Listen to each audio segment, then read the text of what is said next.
Ready to go to the gym? Oh, nice.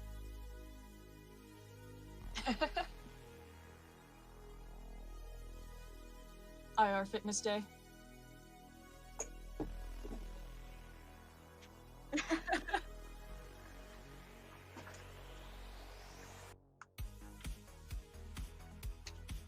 Yeah. I do feel like the Beetle is the project that never ends for me, but I'm deliberately trying to take my time on him.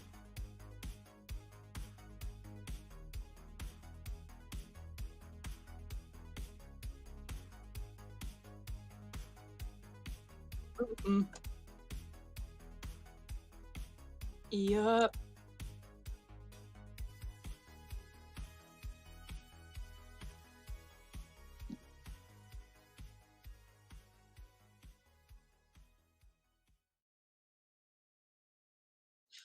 Yeah. I actually just had a portfolio review. I signed up for Anna Carolina's mentorship, and I love her. But yeah, but yeah. So I just had a portfolio review with her the other day, and long story short, my sculpting's great, my texturing's great. It's all the technical stuff that needs work, and I'm like, I'll take it because I feel like the sculpting and the texturing is what takes all the time and practice, whereas the technical stuff is just learning best practices. Yeah. No, I completely agree. Yeah, that makes sense. I'm sharing stuff too. Real sweetie. Yeah, it's good experience though. I mean, it's funny because like I find myself telling, like when people ask if I retopo or if I'm going to retopo something, um, it's not like I can't do it. I just don't like to do it. But Right. if somebody Nobody came to me does. and said, if somebody came to me and said, "Hey, we want you to make a game character for our game, and you need a retopo," I'm like, okay, yeah, I'm gonna hate myself for doing the retopo, but good music and leave me alone attitude, and I'll get it done. Right. So, okay, hold on a second. Luna. Anatomy And then it's just like, oh, you're about to go live? Let me start screaming. Week. Yeah, Brandy's the one that's just meow, but Luna's in the background. Cats, man. Cats. What can we do? All right. I'm just gonna go ahead and post this. I like to post sometimes when I'm streaming in Spicer's stream too. Yeah. Death Sacrament. Now don't be a corner bitch today. I totally schooled my brother in Marvel vs. Capcom. He was whooping my ass. We're like pretty evenly matched, and I knew if I gave him the slightest bit of ounce of chance, he would whoop my ass. It was like that close. So I just decided to say fuck you. I'm gonna do this, and I did not let up. And he was in the corner, and yeah, I kept the heat on because I was like, no, if I gave you 2 seconds, it's 2 seconds too long. That's how fighting games work. All right, I'm also going to be playing Stream Raiders, FYI. Yeah. So, okay, let's do. I may or may not be placing units for you. That is okay. Hey Ryan, how you doing, buddy? I have special guest Kamara here. Hello. And let's say here, hello, Corday. Let's copy that link that you sent me. So Let that me way, actually hit my go live button now that I've done my at least some link posting. yeah. If you guys want to see Kamara and I sculpt at the exact same time, bloop. There you go. Hey, Death Sacrament sent me. Hello. Thank you for coming in. Muesli. That's a really cool name. I like that. Hey, welcome home. Hello. So we are doing so we're doing Anatomy Week, everybody, and we're gonna be basically doing arms, hands, legs, feet, face. Right? That's the order? Yes. Also, too, let me know, guys, if you can hear Kamara, and vice versa, too. Yeah. I want her to be heard. I think the levels are pretty good. Don't want to sound like you're talking to yourself. Yeah, no. I mean, I already do talk to myself a lot. I just get people popping in now. Yeah. When I stream, I'm talking I'm talking to myself, and then I read the chat, and I finally see people talking to me. Yeah. You can hear Kamara? Awesome. Right. Also, hi Cardi, and hi Death, and everyone else. I'm not scrolling back through. I don't know who. Yeah. Okay. No worries, no worries. All right. Getting myself all set up. Yeah, so this is a special schedule. I'm not going to keep the schedule. This is just this week. Kamara and I both wanted to like up our anatomy game, so we're going to be hitting body parts throughout it, and then also too, it's a good opportunity for anybody who wants to kind of follow along or have questions about it, etc., etc. We'll start from scratch, and I'm even going to be kind of pulling up some references here in a second. In fact, I'm going to start that now. I'm going to pull up a reference chart so you guys can see what I pull up, and then you can see what Kamara pulls up. Are you going realism or are you going stylized? Like, what's your plan? Slightly stylized realism, because the next character I want to make is going to be slightly stylized realism. So, gonna do some anatomy studies on that before I get there. Nice. Hey, Carbon, what's up, dude? Hey, it's Westmore. Hello. Hello. Oh, nice. All right, so let me pull up Pure Ref real quick, so I can gather some resources. I'm probably going to be pushing more towards my style, which is leaning more and more towards realism. So, anatomy for sculptors. Even though I have the book, I don't want to go through the book 100%. Sculptors' arms. I would just want to Google, because anatomy for sculptors has a lot of really good resources that we could just quickly drag and drop. Speaking of, I have that book right here. Right? I have the PDF. It's really good. I find the PDF to like need something on the fly. The find button is pretty cool, but I find it easier sometimes to just Google certain things. Yeah. Okay.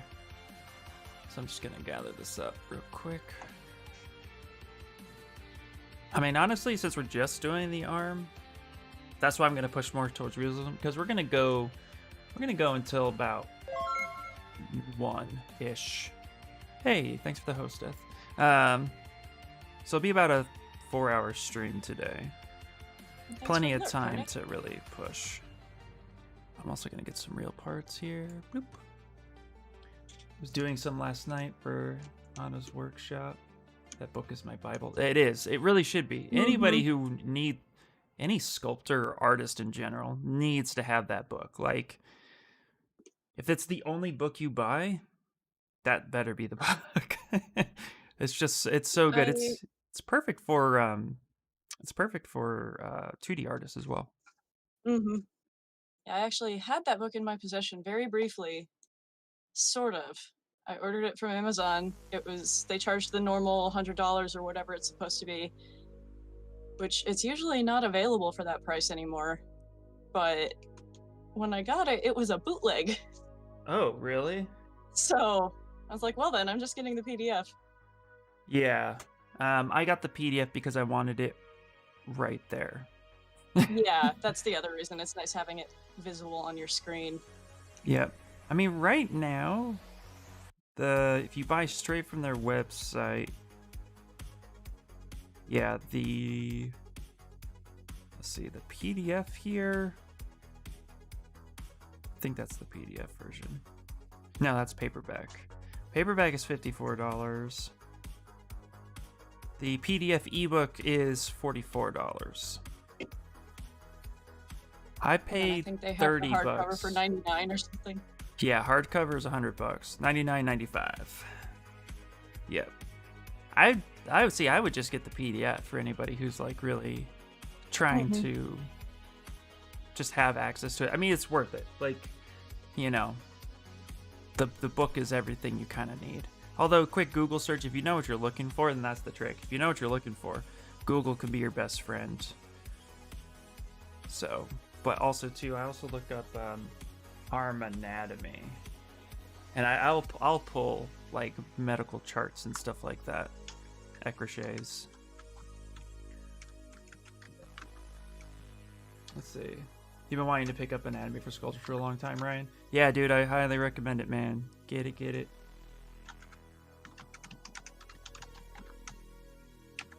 Who? Inspire. Hello, Inspire. Hey, what's up, dude? Hello. Yeah. Ecrochet, anatomy, iPhone, iPad. This is a really good resource as well. Ooh, that is really cool. Apple Store preview, $5. Yeah. Illuminated Reality Studios. Yeah, that is a really good. That's a really good. I think I had something like this. I have to double check. I have a hand one, but I thought I had something like this too. It's funny. I have some stuff on my phone. I just never use it. Hey, Sanchez. Hello. ATO delayed. AOT delayed. AOT. I don't know what that is. I might be that guy. I'm not sure what that is either. Okay, cool. It's not just me. No. Hope you're all having a good Monday. Yeah. I am admittedly very bad with acronyms, though. Oh, me too. Same page. Acronyms. Yeah. Look, it took me for. In my humble opinion, like I saw that acronym a few times, and it took me a little bit to realize what people were talking about. I had to like look it up one day. I felt really embarrassed, but obviously not embarrassed enough to talk about it. I don't mind embarrassing myself. I showed my first sculpt yesterday on Pixo's stream in front of about 100 people, so I can embarrass myself, no problem. I wish I still had my first sculpt because it was god awful, and I would love to show people. Yeah. Maybe he means audio on Twitch. Maybe. Maybe that's what he means. That makes the most sense. It might be Kamara's. Is it Kamara's you're hearing delayed? Am I watching Attack on Titans anime? I started it, but I definitely have not picked it back up yet because I'm currently watching Promised Neverland with my daughter. That's a great anime, highly recommended. But I've heard that one's really good. It is really good. It's like a psychological thriller. I would have classified right up my alley. Yeah, I would have classified it as a psychological horror, but the horror factor died down really quickly in the first season. So, I would say it's more of a psychological thriller.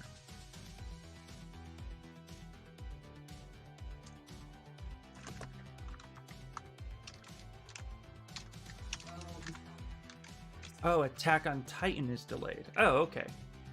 That was the acronym he was referencing. Okay. Gotcha. Okay, great. Well, I'm glad it's not the audio. All right. So, what's up, brother?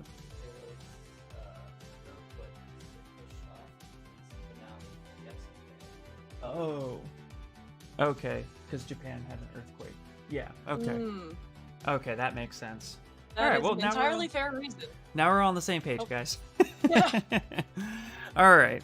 So, real quick, I'm going to go ahead and just start Stream Raiders, and then I'm going to go ahead and start sculpting my arm. But I'm going to kind of walk through it a little bit as I do. But Kamara, actually, I think I'm going to also have your stream up so I can kind of peek at what you're doing. Nice. At the moment, I'm trying to re-find the references I was using yesterday because my computer shut down and I forgot to save my PureRef. Ah, that's always fun. Don't Yeah. you just love that? Windows updates. Yeah, let's put that there. Let's minimize this. I have so many things. 2 monitors is not enough. Hey, No, what's it's up? not. Good time zone to you all. Hey, good time zone, Hello, Turbo. William. Oh, same happened to you. Oh man. Yeah. Okay. But I want to get more into Attack on Titan. I just have to find a good time to watch it because it is not kid friendly. Yeah. I have my 13-year-old is sensitive to some things, and my 9-year-old wants to watch it too much. So I'm like, man, you're not watching that shit. Sorry, dude. Not happening. So I kept finding You this have 3 in reference this yesterday, and it's like I almost like it as an exterior muscle reference, but Yeah. the fact that it's another artist's sculpt, I'm like, Yes, I do not like looking at other artists' sculpts for reference because I feel like that can actually kind of, what's the word I'm looking for, like guide you unnecessarily to. yeah, and like if they made any mistakes, you're gonna be making their mistakes too, and then also making your own mistakes. Yeah, exactly. And if their anatomy is incorrect, you won't know, or if there's something off about it, you won't actually know Mm-hmm. what's correct and what's incorrect. So, oh, that's cool. Wow. Yeah. Although I will admit, I have used Rafael Grassetti's Ecrochet before. Oh yeah. Yeah. I mean, Okay. it's ready. Boom arms help with more monitors. They do.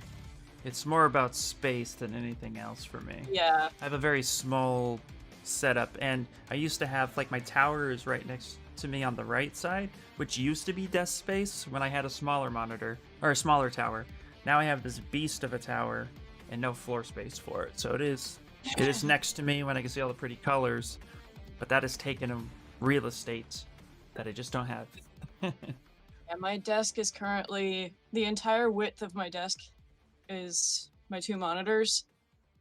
So I don't really even have a place to put a boom arm. Oh, well, that's fun. Plus, I wouldn't have walking space because I have like 3 feet to the left of me that I can get past. I'll get it. All right, so I'm actually It's going. Ninar! It is Ninar. Hello. And yes, it is because you.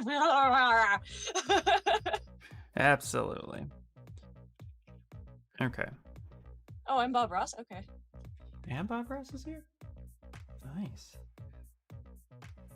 No, it's Bob Ross. I'm Bob Ross. I need a fro. I don't have an afro. Kamara's Bob. Well, I have my own version of Bob Ross. I got my Deadpool Ross.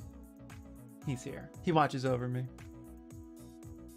I love how last night I had all kinds of really nice references, and now they're just gone. Well, see, you're better than I am. I didn't do any references last night. I was like, I'll just look it up when I get here. So, but here's the reference I'm going to be the arm using. page I was looking for in Anatomy for Sculptors now, and I don't want to show that on screen because lots of nipples. Oh, right. Well, that is not stopping me at the moment. So check out my nips. I mean, check out the arm. All right, here, I'll just share. I was looking for the arm pages because there is a female arm right under the male arm, but I can't find it now. Yeah. I'm like, I think I've gone too far up. Yeah. Are we doing the speed sculpt tonight? Carbon, no, I'm not. I have too much on my plate right now that I need to take care of, so I'm not going to be doing that. Once that stuff gets a little bit more taken care of, then I want to go back to it. But I also was giving myself a little bit of a break from the speed sculpts, just because A, commissions, B, personal projects, and C, just trying to like not burn myself out too quickly. Plus, I already feel like I'm pretty okay with the speed sculpts. So giving myself a little bit of break and then wanting to come back to it, maybe I can approach it a little bit differently. I feel like I just do the same thing over and over again, and I'm not really learning anything from it. So when I feel that way, I tend to take a big step back and say, no, we're kind of done doing that. So Meanwhile, I'm undecided on whether or not I'm gonna do tonight, and that's because it's DC, and I'm a Marvel girl. I don't know about enough DC characters, and like the conversation will probably be all DC, and I'm like, I don't mind DC. I feel like DC has some pretty cool characters, but I don't know. The only real DC character I really, really like is Batman.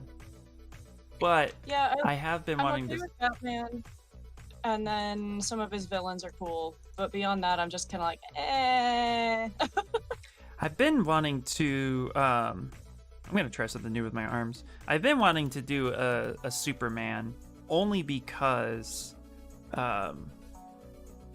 it's like, it's kind of like what you kind of need to do a Superman if you're into the collectible game.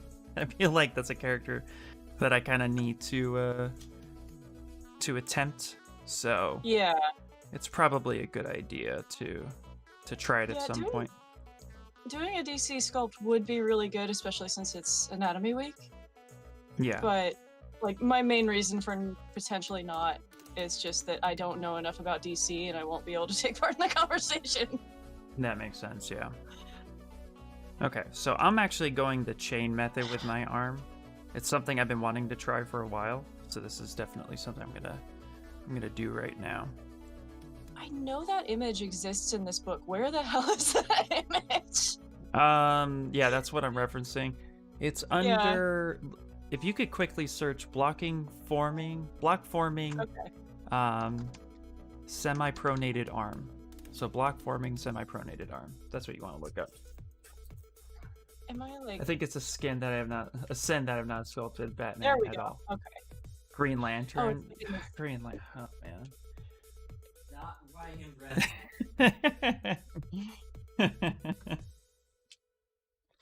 You did a version of Superman from Dark Knight's Death Metal. Ooh, nice. Oh hey, MJ Sculpts.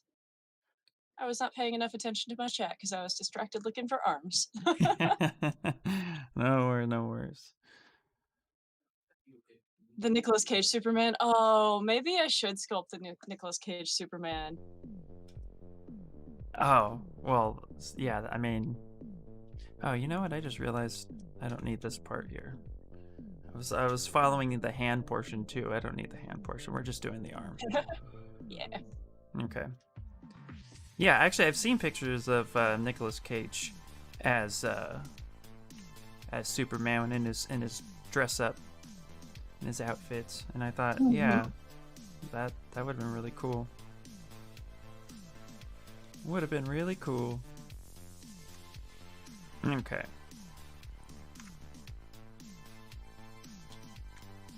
So now I'm just kind of quickly. Oh, let's go back here real fast. Just delete hidden.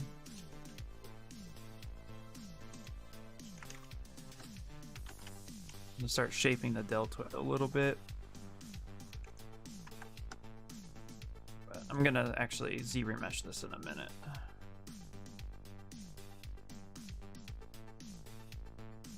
Dress up. Yep. Oh. no. Okay. See, if you guys hadn't seen Nick Cage's test of putting on the suit, it's actually interesting because I wanted to know the direction that they were going with that. Yeah.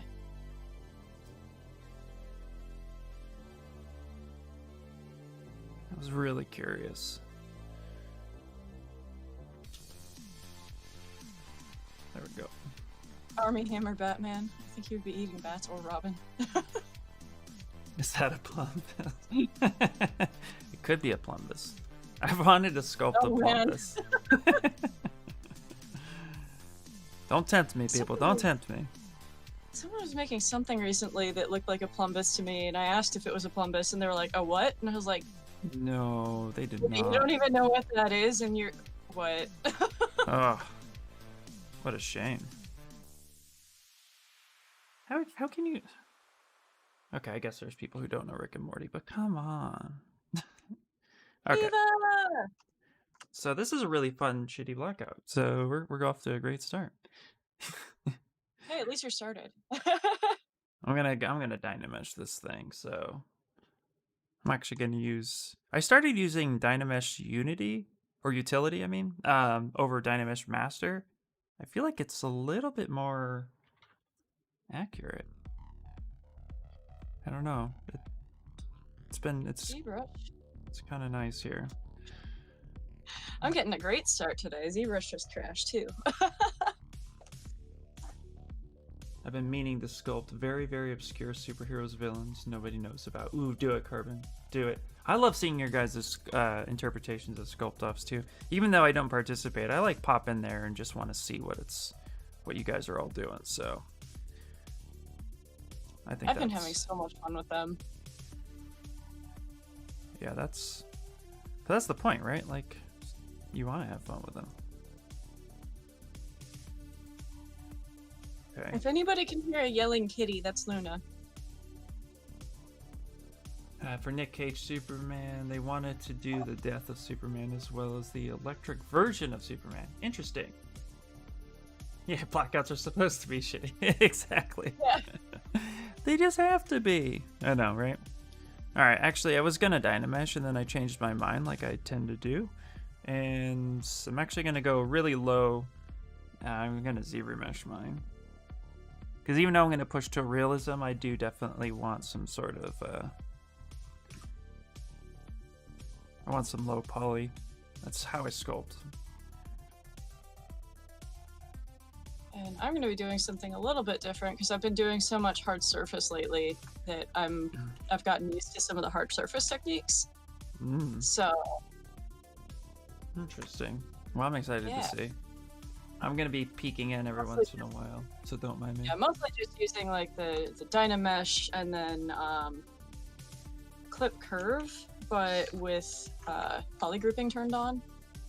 Yeah. And then I'll do polygroups to keep things clean, and then adjusting things as I go, and eventually I won't be using polygroups, but yeah, that makes perfect sense. I'm actually going to quit. I will block out just like where a hand will be, because I need that for reference. It's definitely, I need to be able to kind of see that. All right. I also have an Ecrochet up on my wall. Nice. That's super helpful.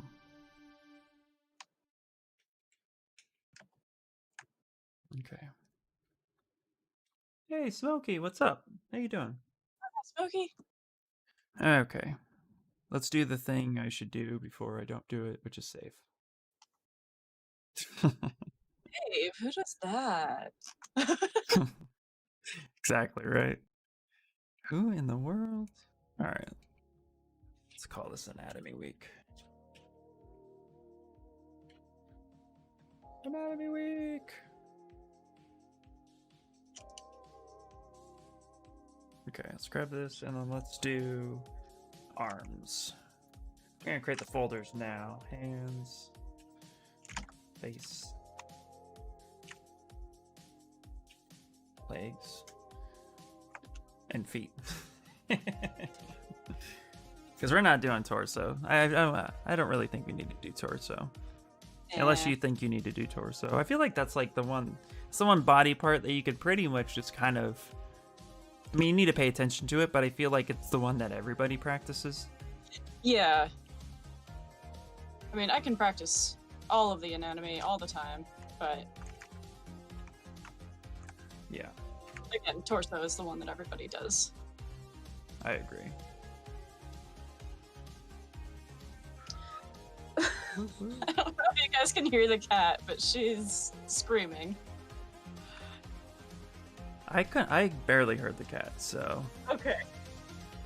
So I think you're okay. I don't know Why is she so upset this morning? She's a cat. Yeah, Nina, she's yeah. Hi, Luna. Are you done?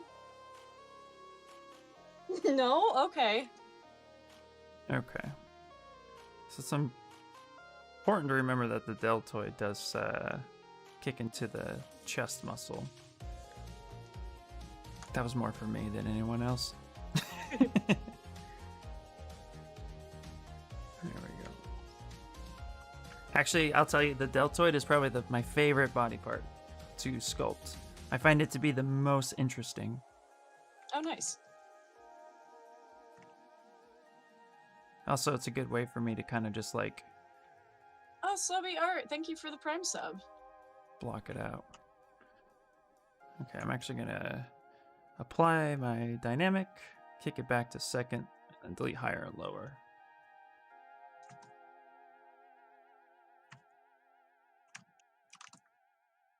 Luna, BB, please. Cats being cats, exactly. On the topic. Oh wait. What about how they connect? Oh, how the deltoid and the chest they connect to each other. It's the way they connect. I find that to be the most interesting. On the topic of DC stuff, who's excited for Justice League coming out in 4 days? I'll be honest, and it's not a slight against anything DC related. I've just never really got into the DC movies, but I am excited to know how it does because I know that there's been a mixed bag for DC fans on those who love it and those who hate it. I feel like DC movies are like you love it or you hate it. And with 1984, I haven't seen it, but knowing what I've heard about it, they kind of need a win. So they definitely it just needs to be a fun movie. I think that's really what needs to start happening with DC is they just need to have fun with their movies. And I think that will start translating. It seemed like they were kind of starting to have fun with Aquaman, from what I've heard. And then they just didn't quite know how, but I'm not sure. I don't want to say too much because I haven't seen a lot of the DC movies. That makes sense. Yeah. I've only seen a few of them. I only saw the first... I saw Batman v Superman because my buddy Nex Knox really wanted to see it and he didn't want to see it alone, and he's like, I bought you a ticket, and I was like, okay. So when that came out, I was just excited to go see it with my buddy. So but I didn't really enjoy the movie as much as some people did. So but I would say my favorite DC movie is Birds of Prey.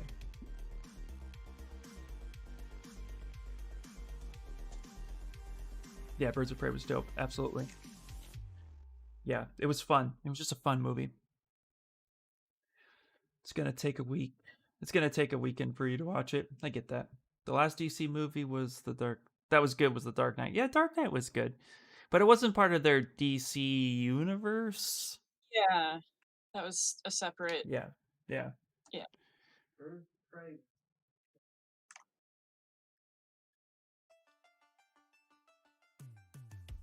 Oh, I liked it. I thought it was a great movie. But it was fun. Yeah, that was the majority.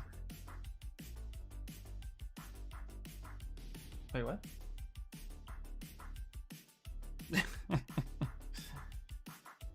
All right. So I'm just kind of still blocking out my deltoid here a little bit. And let's get the rest of the arm going. No, I've never actually blocked out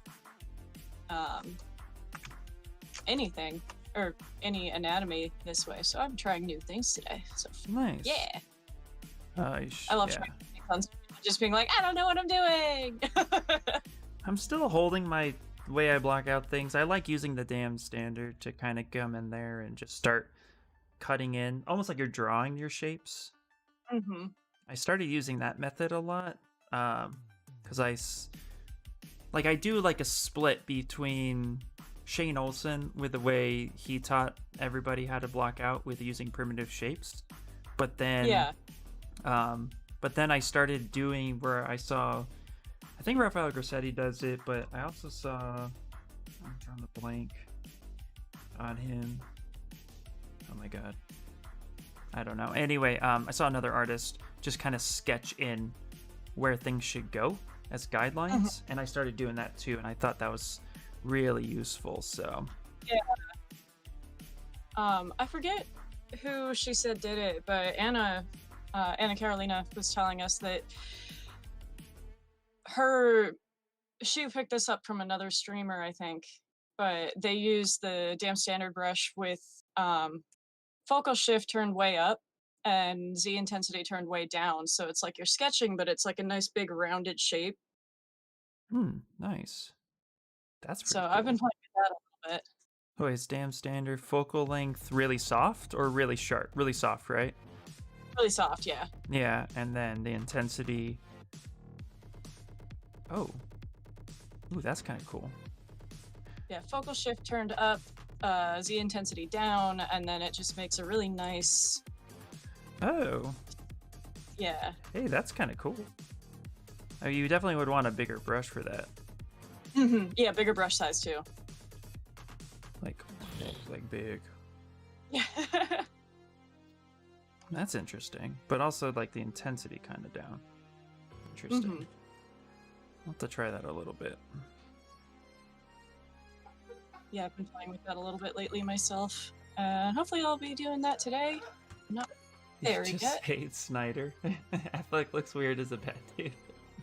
Actually, I would say Affleck had the best fight scene out of all the Batmans, in my opinion. The 2 minutes of actual action in Batman v Superman with him going after Martha, yeah, was a lot of fun because it reminded me of Batman Arkham Asylum fight style. It's like somebody paid attention to the way the game system worked, and that was a lot of fun. Yeah, I never saw Batman v Superman. I think the last DC movie I saw was probably one of the Dark Knight movies, which, again, that's not really part of the Dark Knight series. Or not part of the DC series, I mean. Yeah.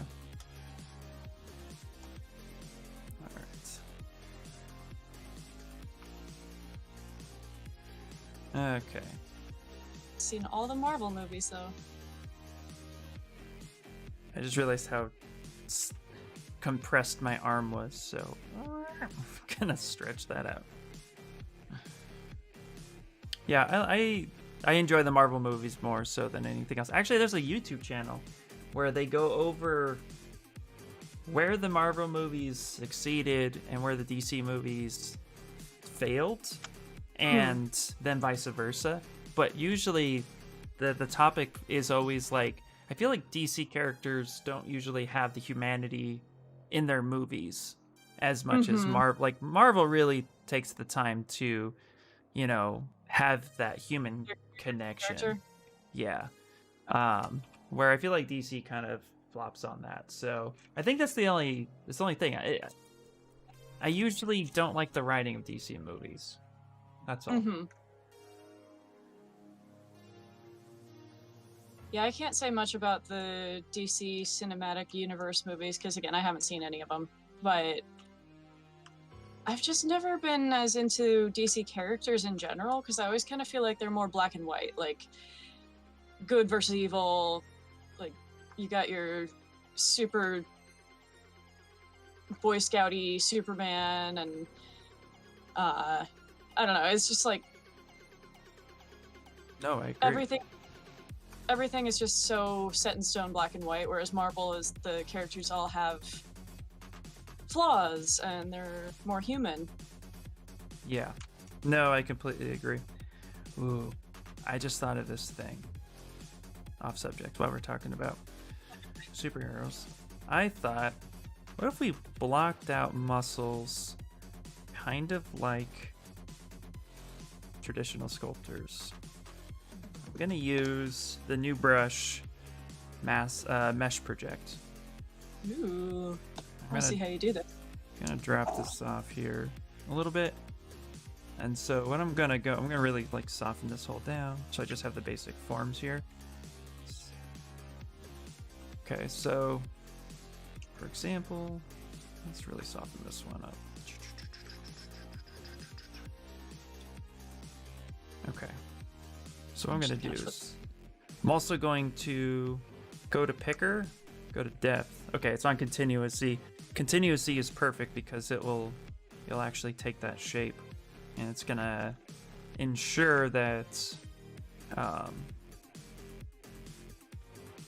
it's gonna actually ensure that it kind of follows the contour a little bit. So it'll hit every surface. If I come up here like this, go. Yeah, perfect. That's a little thin. So let's take the intensity up. Oh, I see what you're doing. Nice. Yeah. So I'm kind of just looking at the muscle structure. And actually, let's take this real quick. Let's reshape this where I need it to. The deltoid kind of comes forward. Like such here. So now, yeah, I'm going to go ahead and take the tricep muscle. Gonna come up like such. Make that little teardrop. Put that right there. Am I having a lag issue with the lasso? No, I have lazy mouse turned on. Now, lazy mouse is now with the lasso tools, and I have it really far up on purpose. On purpose. Yeah. Wait, we're making orcas today? Well, maybe No, a we could. dolphin.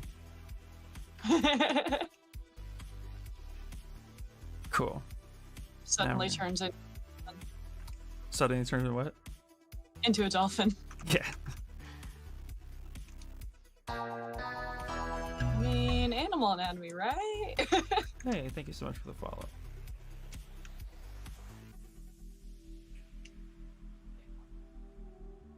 Sean Astin's best role is 50 First Dates. His role in 50 First Dates is awesome. Although I would say his best role that I enjoy the most is actually Encino Man.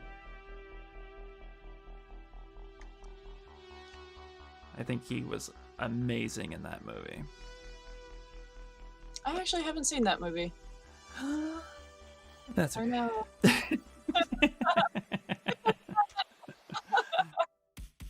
Actually, I'm not super surprised. When I mention it, I think it's always a 50-50 toss-up if somebody's going to say they've seen it or not. Because I had a lot of obscure films on VHS when I was a kid. As my parents loved movies, and they recorded a lot of movies. So I always remember we had a ton of VHSs, but never watched any of them. that's funny. We went to Blockbuster a lot, though. Oh, so did we. And we recorded a lot of movies. I don't we recorded a lot, but my aunt did, and then she would send us copies. Oh, interesting.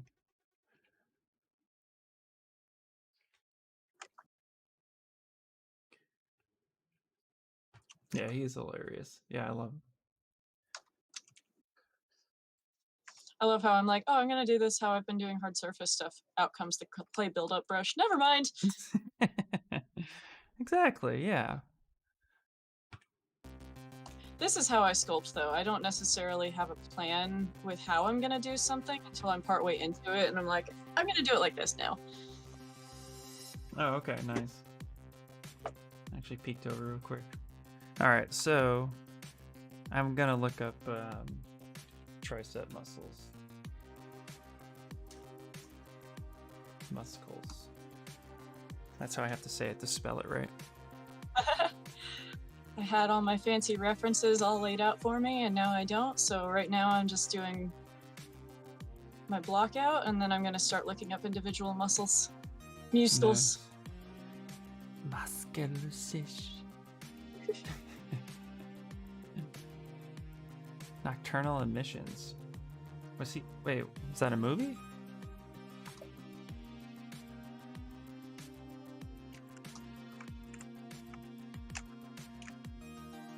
Come on. There we go.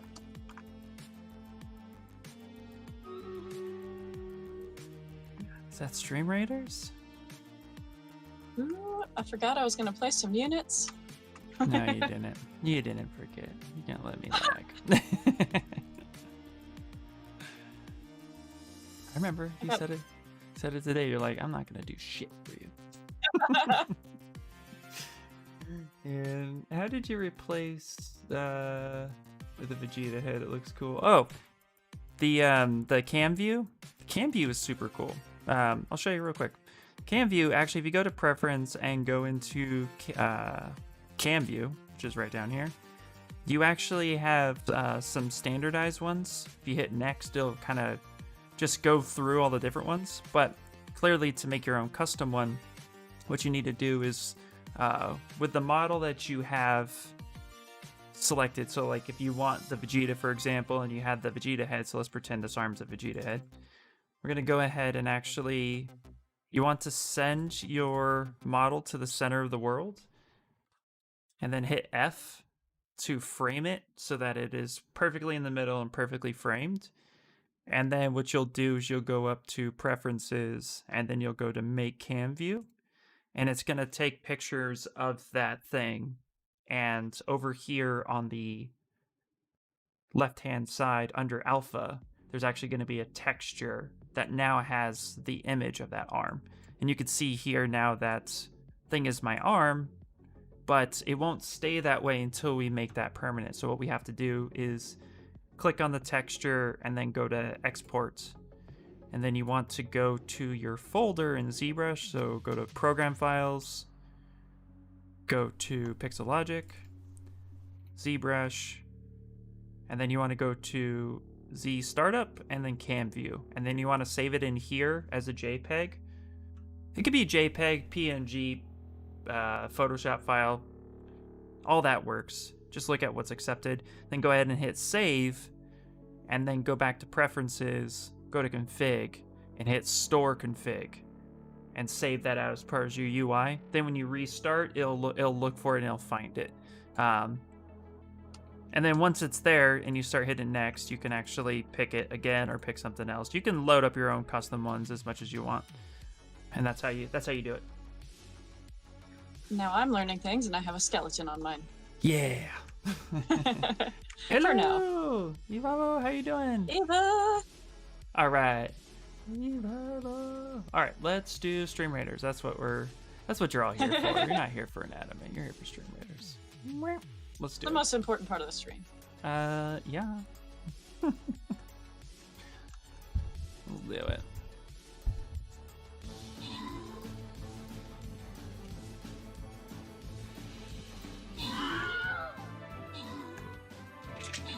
Also, it's nice because it just gives me a break for a second. Refreshes my eyes.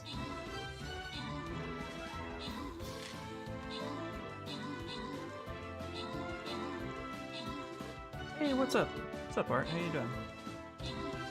Argo Center. Hello. Alright, I need to make this smaller because my brush is at maximum size and it's not even taking up the full bicep, so. Just make Unify. Do you do that? Is that how you do it? How do you do it? Oh, to make it smaller? Yeah, if you want to rescale your object. I just do I guess what Paul Gabriel calls the pizza boxes to transpose all selected subtools. Oh, nice. Turn on the multiple select. And now it's a single pizza box. So, yeah, for people who don't know that trick, with the gizmo turned on, there's this little thing over here that Paul says looks like a pizza box. Yep. And if it only works for one subtool, if it has just the single pizza box, but if you click on it, it's a stack of pizza boxes. So then you can select any or all of the subtools, and any gizmo related stuff you do will apply to all of the subtools. Yep. What I do sometimes if my brush is too small for the object, a lot of times I'll just go to deformation and hit Unify, and that'll actually take everything that is visible and it'll scale it down to the world and make it smaller. It's a much faster way to do that. Yeah. But if you're going for a specific size, or you're trying to move like a few subtools, I'll use the pizza box for sure. I never knew the Unify tip. Yeah, yeah, that's Mike P for you. Those are the technical things I like catch up on sometimes. Like, Yeah. oh yeah. There's always so much to learn with ZBrush. There really is, you know. Okay. So I'm going to continue blocking out the main muscle forms here. Alright, I'm gonna look for a deltoid. Okay, we're going to go ahead and come up here like this. Right up here like that.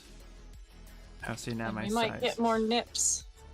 Might get more nips on screen because I'm looking for female body parts. That's the way to go. All right. Yeah, you're gonna have to look for a male I just nipples. saw Smokey. I just saw Smokey's. Looks. That's a nice tip.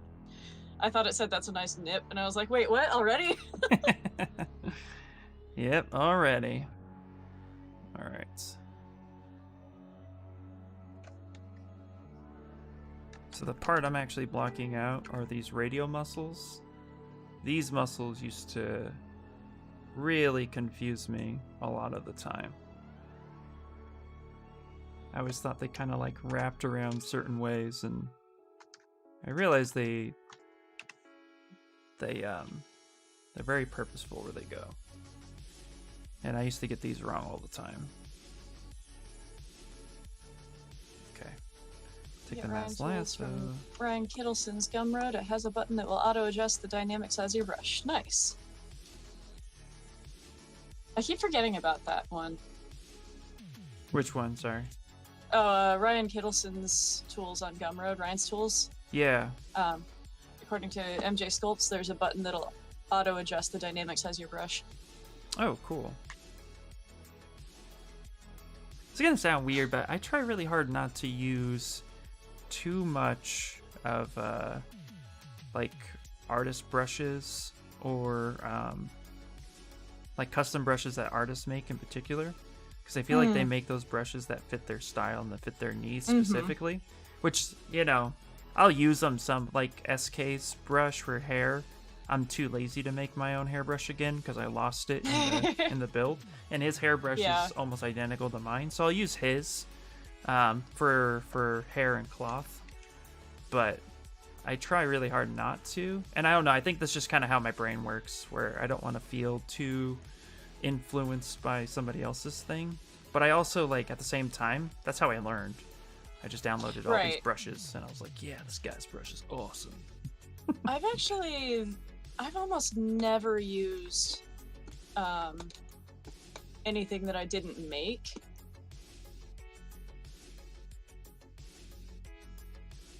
No? Like I've never downloaded another artist's brushes. Until very recently, I had never downloaded anything to add to ZBrush, but I just recently added the Flip Normals materials, these styled matte caps, specifically because I wanted this wet clay one, because I really like how it looks. It's very similar to just the basic gray material, but it has this nice little blue rim light that just kind of softens everything up. Yeah. And I feel like I can see a little more detail with it. Also, doesn't burn my eyes after staring at it for 12 hours. Yeah, exactly. Peter, what's up, buddy? By the way, you can dual stream with B.Live too, where you can have each person online, like the Pixo and Noman streams. Ooh, that's a good trip. Maybe we'll try that tomorrow. I think if you're an editor or educator, I can't read. Hi, I need educating.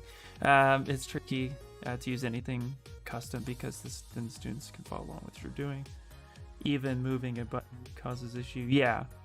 No, I agree. I've actually been and I've seen this question popped up a bunch of times on some people's streams, specifically like Paul Gabry's and a few other, where they'll use the standard default ZBrush layout. And I've been thinking about going back to that because when teaching people how to use something, it's really easy to say, well, it's up here in this thing, and you kind of really learn the menus so that you can navigate them to those menus. But at the same time, I do like the custom ability. But as somebody who's getting more into teaching, I'm thinking about defaulting myself back, getting used to that again. Maybe just changing the color, because I do like the color. That orange is just god-awful in my eyes. But having the layout the same, but I'm already like so used to most of the menus I use, I feel like it wouldn't hurt me to just, you know... Like, I forgot, for example, last night where where flip was, and I had to go find that. That's always fun. Yeah, so I've told a lot of people this on my stream, but like, I've been using the same default layout the whole time I've been using ZBrush, mostly because, not that I was trying to teach people, but because I was watching other people's tutorials, and it was just so much faster for me to not have to worry about where I put something. That makes sense. And they'd be like, okay, this is over here, and I'm like, okay, cool, I know where that is. Right. Samurai, hello, how are you? Yeah. Yeah, actually, you know what? Okay. Watch this. Restore standard UI. Let's do it. Let's just do it now. I'm just gonna do it now. Nice. But we're changing that color to something fun. We're gonna talk about it. I do keep thinking I should change my color. Maybe I should make it purple like my lipstick. There you go. That's always I'll just change it every day depending on what color my lipstick is. That would be funny. Well, you could set a preset of stuff that you know, you just cycle through those colors. I think you can set it's those. Sticky Friday. It's time for that bright teal. Yep. All right. So store config. There we go. All right. We're set. We're set, Pete. There we go. Have I done anything for St. Patty's? Ooh, is it St. Patrick's Day? Isn't the whole month? The whole month for me is because of Pixelogic and sculpting. This is true, yeah. But I think it's is it, when is it? I'm not wearing green, so nobody pinch. I am. It's not yet. When is St. Patty's Day? Wednesday. Wednesday, okay. Wednesday. Yes, but you can get people that gives me time. Engage more the more questions you have. And you can always release your UI. Also, it gives people an idea how to custom their own. Yeah, exactly. It's on Wednesday. Wednesday. Yeah. All right, I need to come up with something to do, I guess. But I actually am wearing green today. It's a Nine Inch Nails t-shirt, but it's green. It has green on it. No, there you go. Yeah. 17th. 17th it is. All right. I'm bad at that stuff. I don't. What are you doing for St. Patrick's Day, Chubby? Samurai? Whatever. I don't know. My brain hasn't latched on to what I'm calling you yet, since you don't have a preference.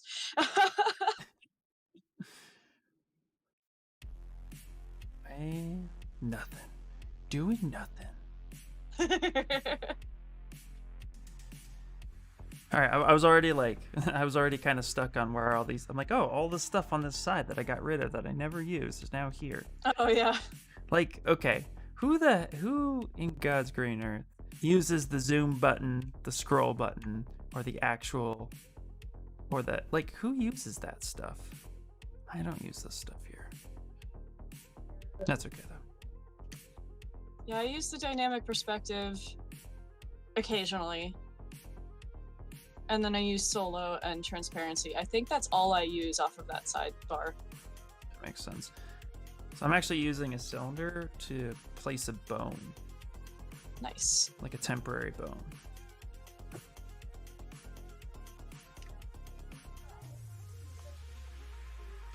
There's green on your chair. There is green on my chair.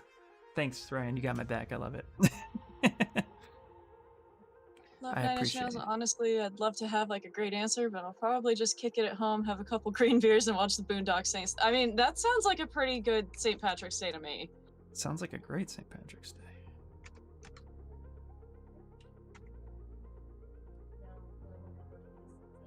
So I think, let's see. I think I gotta prank my kids somehow. I will run around the house and give them the hardest time possible. Oh, kitty.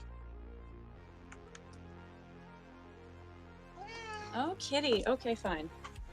You get too distracting. That's the inside. I'm looking at it the opposite way there. This is the Okay. reason I don't get more work done. Right? Okay. I'm gonna go ahead and make the bicep muscle next. Because there's a small head right about there. In fact, let's actually come back a little bit. Action. I'm looking at this right, actually.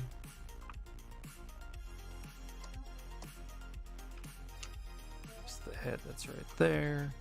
It kind of tucks underneath the deltoid, like such. I think I need to go a little thicker with this. So we're gonna put this right here. There we go. I took a class from someone that does that does. You did everything old school. Yeah, I'm actually enjoying this new brush to kind of do it this way. It's a lot of fun. Tell them you're all going out and to wear certain colors. Just make sure it's anything but green. Anything but green. Right? Yeah. So what we're gonna do, guys? Hang in there. Maybe also avoid orange just to be safe. Yeah, why not? Okay.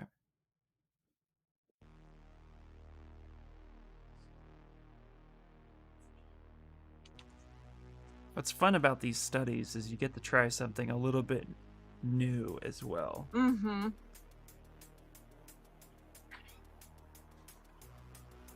Oh, I guess that's what that's for. Okay. Yeah, I'm definitely going about this differently than I usually would. And I'm not sure that I necessarily have what I would call a process that I'm doing right now. I'm just going. You're just going? Yep.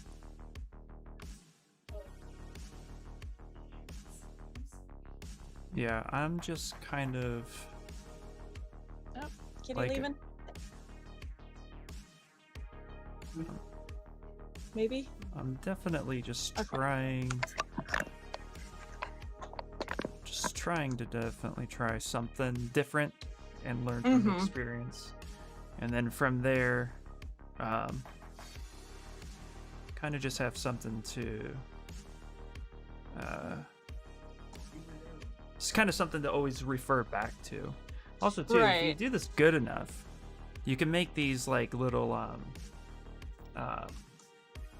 you can make them like brushes. So the day you're feeling Mhm. really lazy, but you want to block something out, like putting in all the work and time to study an arm, you might as well use this for more than just that study.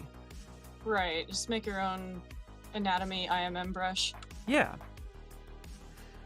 You use zoom and scroll buttons. I did! I used scroll. Oh, it's so hard. I had to. I realized that that's what that's for. You totally called me out. Wait, what was that? I was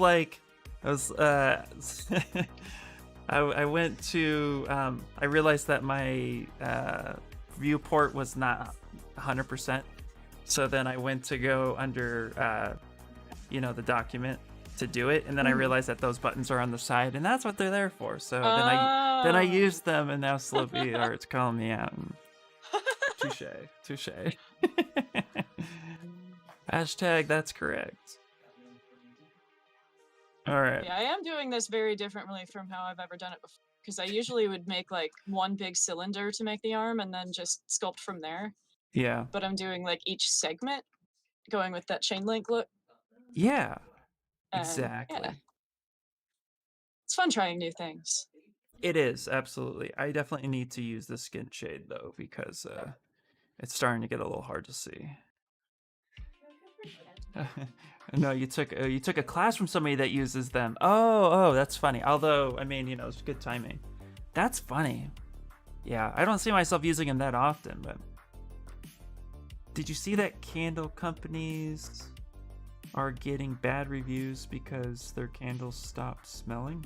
Wait, what? I feel like No. this is going somewhere else. Is this going to be a pun? What's happening? I don't know. Nope, I did not.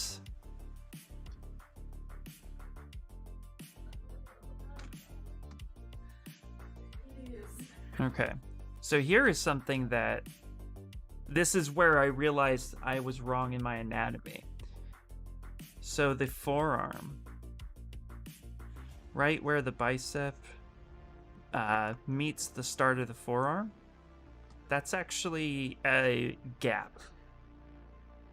So the muscles don't connect, and there's this giant gap going right down your arm, and then the skin covers it.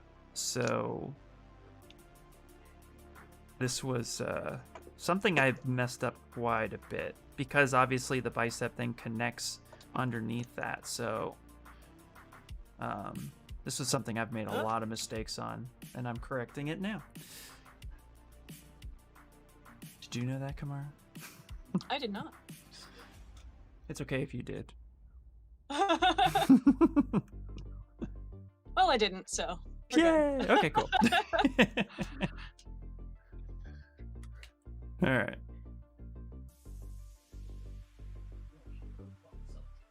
Okay, so let's go ahead and connect that there. Yeah, I saw that. Oh, did you hear the COVID theory inspired? No. People are getting COVID and complaining that their candles no longer smell like anything and leaving bad reviews, not knowing that they have COVID that causes the issue. Okay. Inspire, you just said it. That's the theory. That correlation, yeah. Yeah, actually, I don't know if you, I don't know if you guys watch SNL, but there's a skit on SNL that it's like people getting together and they're all like nervous, right? They're all like, well, we've all been good, right? And so they were like, yeah, I've been good, you've been good. And so then they start taking off their masks, and then all of a sudden they were like, oh yeah, we've been totally good. I mean, I've only been to a few football games and stuff Oh, like man. that. And the other person's like, oh no, that's fine. Yeah, I was totally good. I was clubbing for the last part time, sleeping with everybody.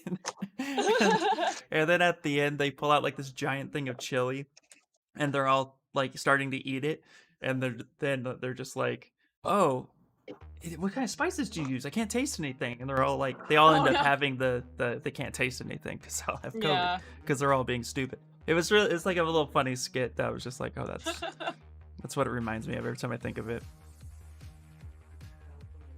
All right. It reminds me of all the, like, every zombie movie ever, where there's always that one person who won't tell anybody that they got bitten and Yes.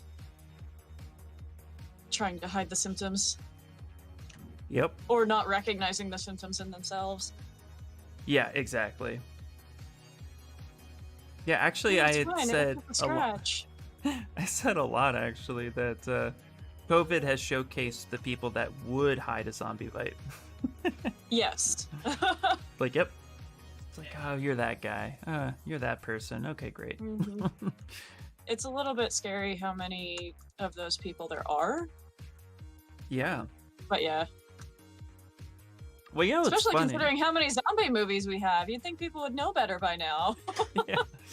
It's funny because, I was thinking, like, I used to watch those, post-apocalyptic movies Mhm. and think, like, no, man, no, nobody would act like, come on, like, we're better than this. We would not do this. Oh, just kidding. It's like, am I keeping a notebook? Wait, same thing has happened. Oh, are you talking to Inspire? Same thing is happening to food reviews in New York. That's funny. Dude, COVID has shown that all the horror movies and the end of the world movies got it right. Yes. Yeah, this is Mhm. very true. crazy to me, actually. Yeah. It's crazy Well, then there sad. are certain people that it's like you maybe always thought would be better in a zombie fight, and you're realizing maybe they would be the ones hiding the bite. Yeah, right?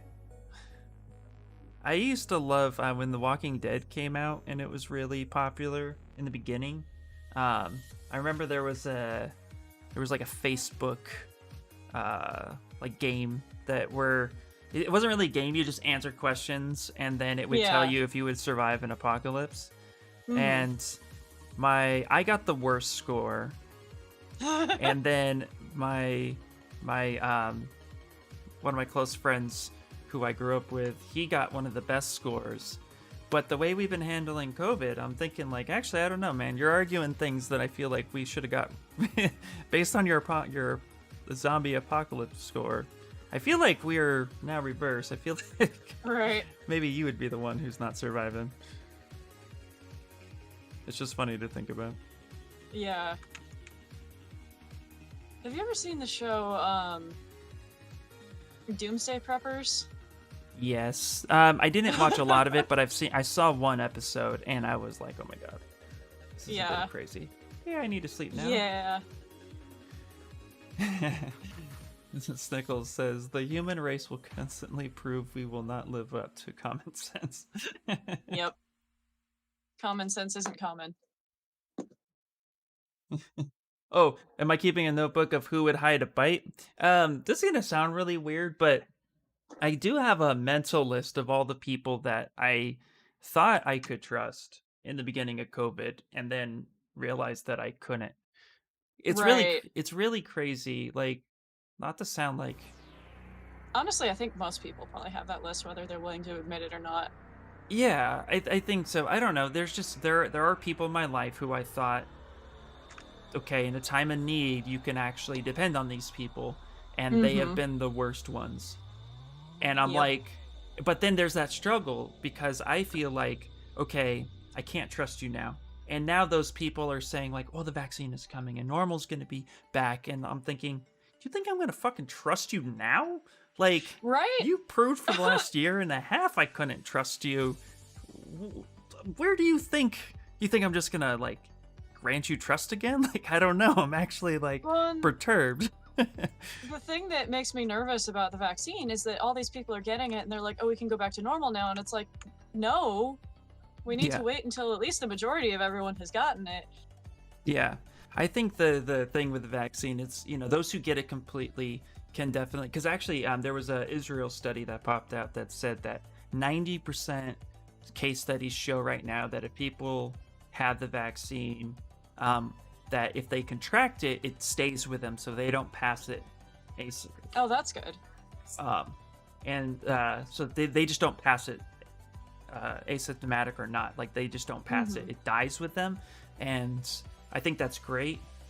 So if that's the case, that's definitely going to grant people a little bit more, you know, freedoms. But as long as, you know, in my mind, as long as we make sure that we're still like keeping the safety protocols in place, you know, because there are going to be people who can't get it, because kids right now, kids are the most risk, you know, Right. because they can't get a vaccine because it's not clear. Although I heard Alaska's doing this thing where they on their local level, they're doing a thing where they're going to let 16-year-olds get it and see how that goes. And if that works Oh, out that's well, then they might Yeah. have like a federal backing to push the age limit down to from Mhm. 18 to 16, which would be good because I feel like that's going to be the most risk are the high schoolers getting it and Yeah, partying. especially if they're going to school in public and Oh Yeah. yeah. I mean, look, schools around California, they're talking about opening up again. Los Angeles County is Mhm. talking about opening. I'm like, are you... okay, let's see where this goes. that Yeah. just sounded like okay, but that's less straw. Yeah. Hey, Sniper. Afternoon. Can only hope that natural selection will take care of the ants faster. Yeah. And it actually had to actively get away from these people. I know, right? Mm-hmm. Yeah. A fourth of your state has gotten it. Ooh.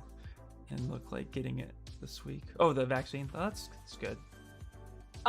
So I'm in New Jersey, and I keep periodically looking up what the current vaccine schedule is because I'm curious when I'll be allowed to get mine. And so far, like, I keep seeing everybody in other states like, oh, I get to get mine in May, or oh, I'm in a group, but I'm gonna have it by August. I look for New Jersey, and it's like, well, these are the groups that can currently get it. Okay. Okay, but when can I get mine? And there's not even an estimate. Interesting. Yeah, I think it's here they're saying as soon as May. Well, federal level is saying May 1st people will start to have access to it.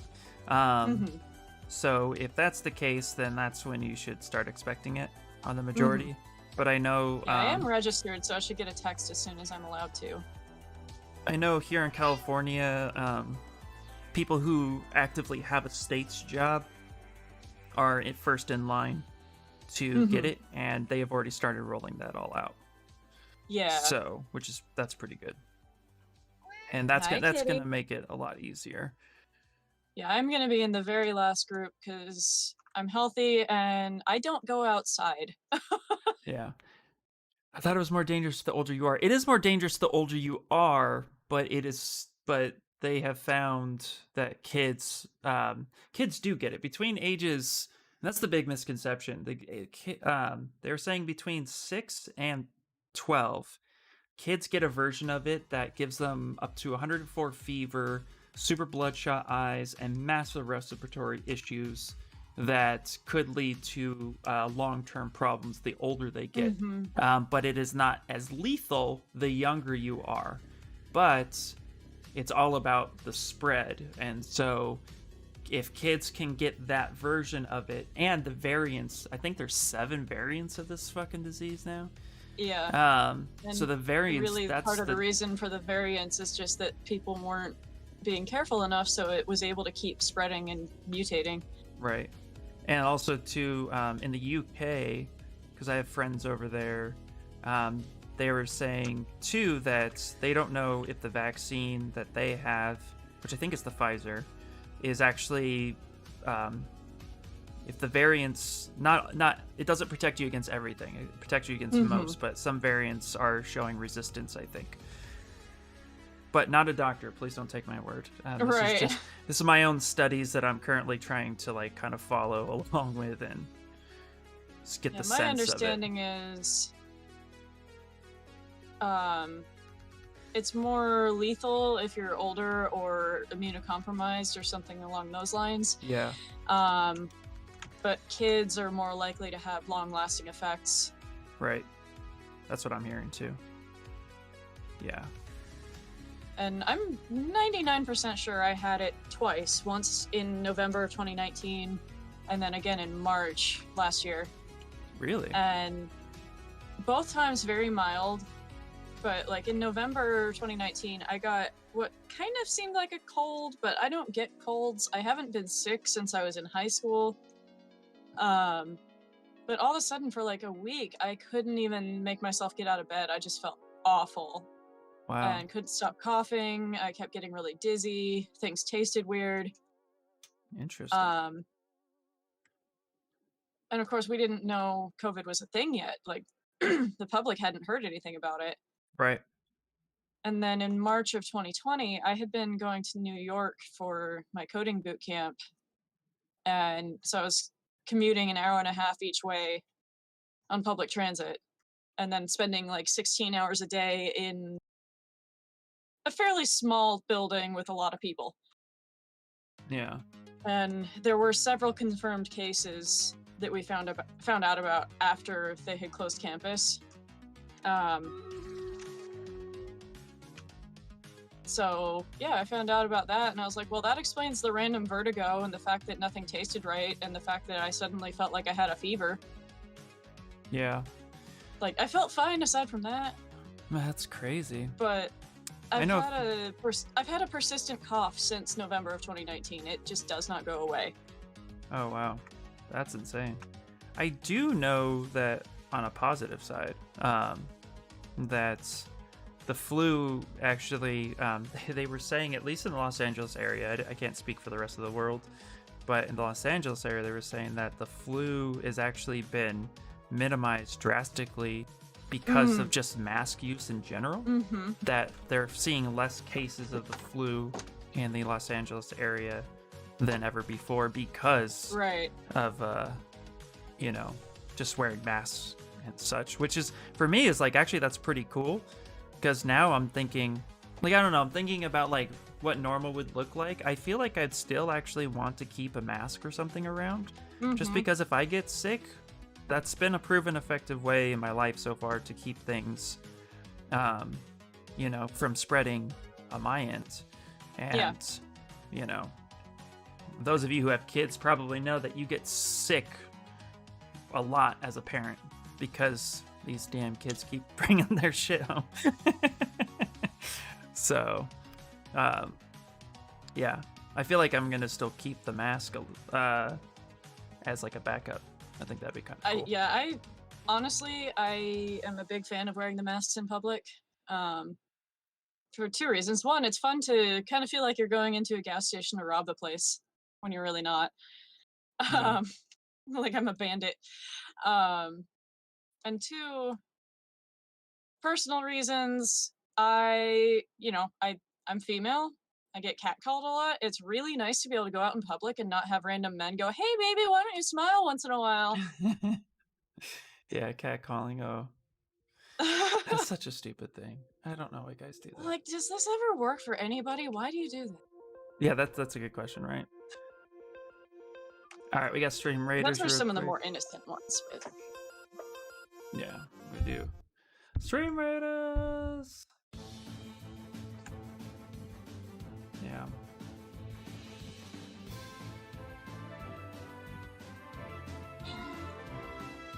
But yeah, I'm like, can I continue wearing a mask in public even when we have the all clear not to? Because I like this. Yeah. Actually, yeah, like I said, I think I'm going to keep the mask around. Just have it as a backup, just in case. You're not feeling... Because, it's interesting, because in my area, we're really diverse in California. And every time flu season picked up, I'd always see Asian cultures wear masks when they're at work, when they're out and about. And at one point, that was kind of like, just kind of... I remember the first time seeing it and finding that odd, but now I'm like, oh no, that makes sense. Like, if you're not feeling well, wear a mask. That's only helpful. So I feel like adopting that too. I know, so my brother's wife is from Japan, and I don't know about other Asian cultures, but I think it's probably similar. But the idea is that you're helping your fellow countrymen. You're not just supposed to be worried about whether or not you're sick. You're already sick. You're protecting other people. Exactly. So it's like, oh, I have a little cough. I'm going to wear a mask. Yep. Okay, cool. We got boss time. Yay, boss time.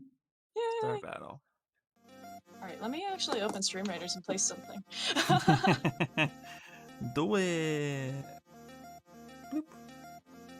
So anybody that has my audio turned on might hear it for a moment, but I'm going to mute it. Yeah. Well, let's make sure to keep it friendly in chat. But yeah, if you have I don't mind you guys sharing, your thoughts and stuff on it. I definitely try to keep it away from the politics and stuff like that. But if you definitely have sources that you want to cite and talk about it, just make sure to keep it friendly. But yeah, there's the problem, in my opinion, with COVID in general is that there has been too much politics in something that didn't need to have politics. This virus should have never been politicized, in my opinion. But it got politicized, and that's unfortunate.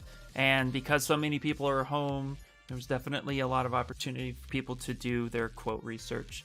But at the end of the day, I'm about humanity first. I'm about being safe first. And since I'm not a doctor, since I'm not a specialist in that field, I'm going to use discernment and basically take my resources, take nothing as gospel, and definitely just try my best to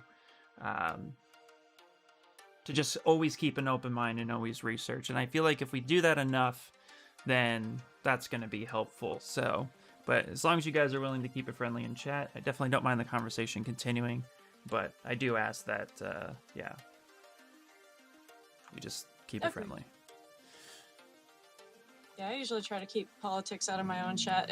It tends to come up on occasion, as it's going to. It does. Well, it's going to. It's something I don't want to avoid, because I feel like... yeah, like, I would love to just have the conversations, but I also just don't want to alienate people. Exactly. I don't want to do that either, And I know it's something that's on everybody's mind, and I feel like that's half the problem. I feel like half the problem is that there was a time in which religion or politics would pop up, and you're like, oh no, I can't talk about that because I'm going to offend somebody. And it's like, well, but we need to learn to have those conversations, and we need to learn how to have those conversations. I feel like they've been so taboo for so long that people just don't really know how to respond anymore. And I think that's a societal problem, not a people problem. So I feel like if we start at least talking about it and changing the norm, then we can get to a point where we can all have that conversation without feeling offended or feeling upset. Right.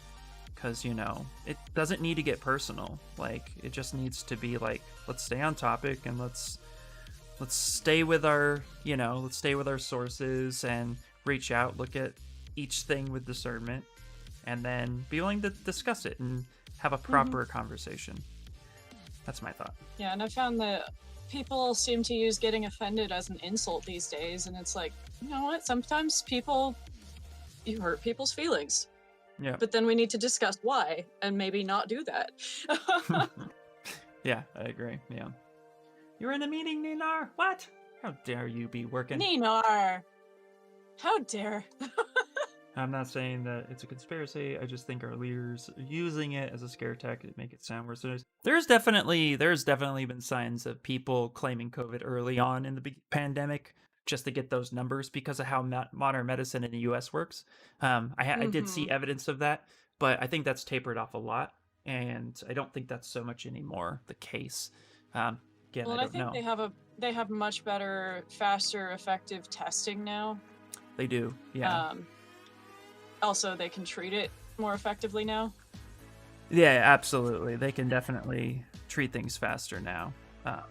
Ooh, that's pretty. I'm using polygroups without lines.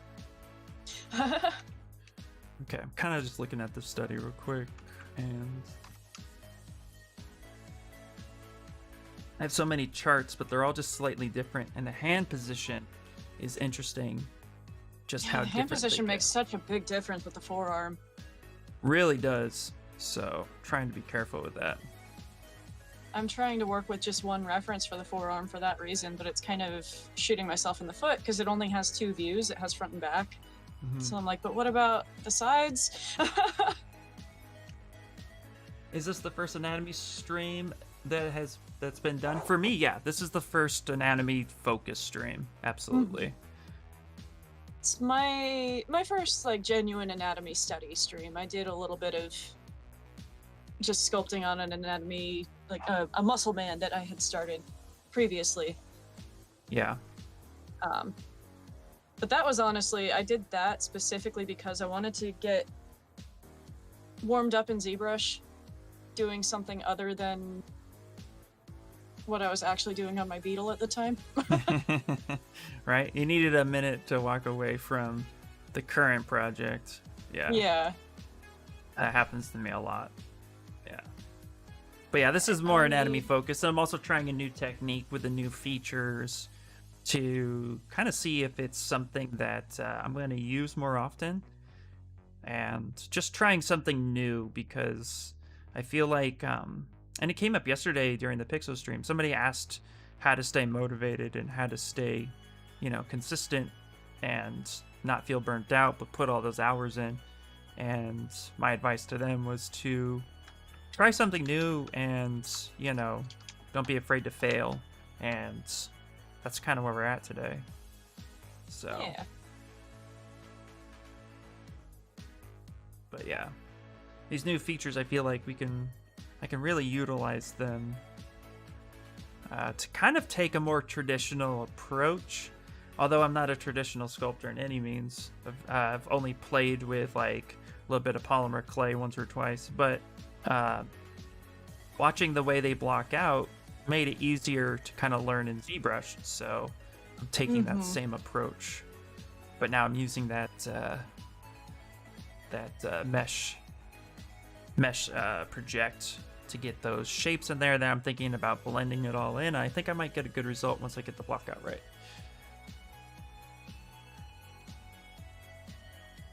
Oh, H1N1. Yeah, that was not... I don't think that was airborne. No. I got it, H1N1. That thing almost had 104 fever. That's a Oh, crazy man. story. My daughter was like 1 or 2. I think she was 1. And I stayed home because I wasn't feeling well. And then I was laying on my bed, and I had picked up my daughter, had set her next to me, and she started getting hungry. She needed to be changed. And it literally, like, it just hit me like a ton of bricks. And then I was super burnt out. And I had one of those old school flip phones back then because, you know, I was too broke to have an iPhone. And I had to dial my wife's number by my nose to get her. And the only thing I could say was, I don't care what you're doing. You need to come home. And then I hung up the phone.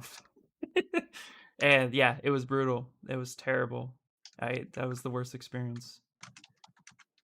That's actually why I've been so cautious with COVID, because I remember what H1N1 felt like, and I did not want to have that experience again if I could help it. But Yeah, I genuinely had not been sick since high school. I very distinctly remember the last time I had even just the flu when I was in high school, yeah, and didn't have even a cold since then until March of 2019 or November 2019. yeah, And yeah, like all the other potential pandemics that had popped up, like Ebola and H1N1, all that, like never even came close to feeling like I might have had those. yeah. Surprisingly, my daughter did not get it. Yeah, that's crazy. I know. That's It good. was, yeah, she didn't get H1N1, but yeah, it was crazy. That's all I could muster. It was a weird experience.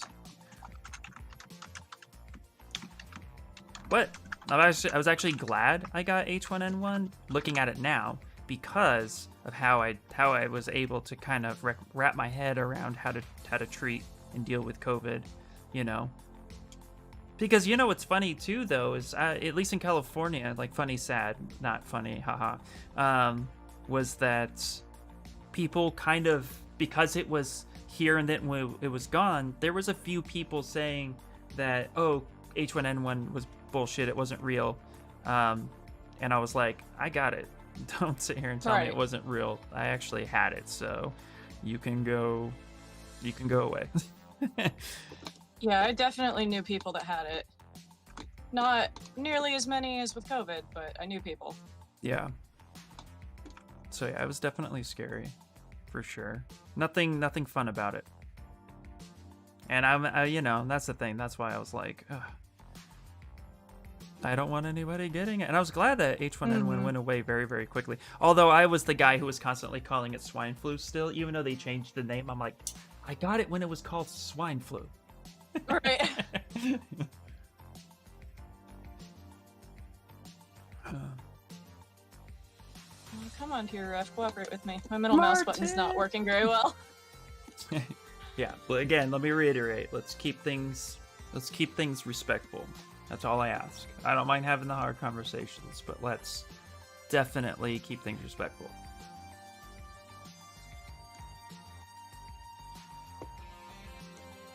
Yeah. Pull my stream back up. Okay, there we go. Now I can Okay. see again. Oh, Citizen Yay. Mech giving me a hydrate. Thank you. Drink up.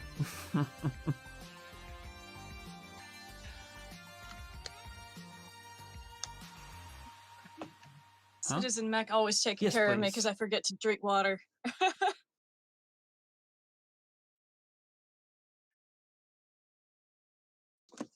So the other issue I'm personally having right now with this arm is most of the anatomy diagrams out there that actually show inside and outside are male, and I'm trying to do a female arm. Yeah. So the muscles, you know, they're the same muscles, but proportions are different. Oh, interesting. Let me see if I can see your stream. Did you know multi-stream sometimes blocks your stream? Oh, that's because I'm affiliate and I have the. It'll be a purple screen when it should be a Twitch ad. Yeah. Oh, okay. I It's see how that is. Yeah. It's annoying. I do like what you got going on there, though. I also like your little beetle picture. Oh yeah, I forgot he's there. He's on my overlay. Yeah, I'm glad too. Yeah, that's freaking awesome. Yeah. Ryan says, I'm glad you guys pulled through. Yeah, it's, you know. Oh, Karai, thank you and your friend for a good time. You're cool. Why, thank you. Does anybody have any anatomy questions about the arm so far? Is there things that anybody's curious about? Feel free to jump on in there. What's up, brother?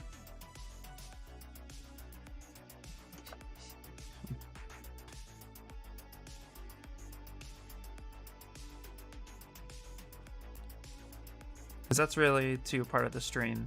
The idea of the stream too is that, you know, if you guys have questions, definitely jump in here. Except for, I will tell you, if you want to know muscle names, don't ask me. I can barely speak people's names.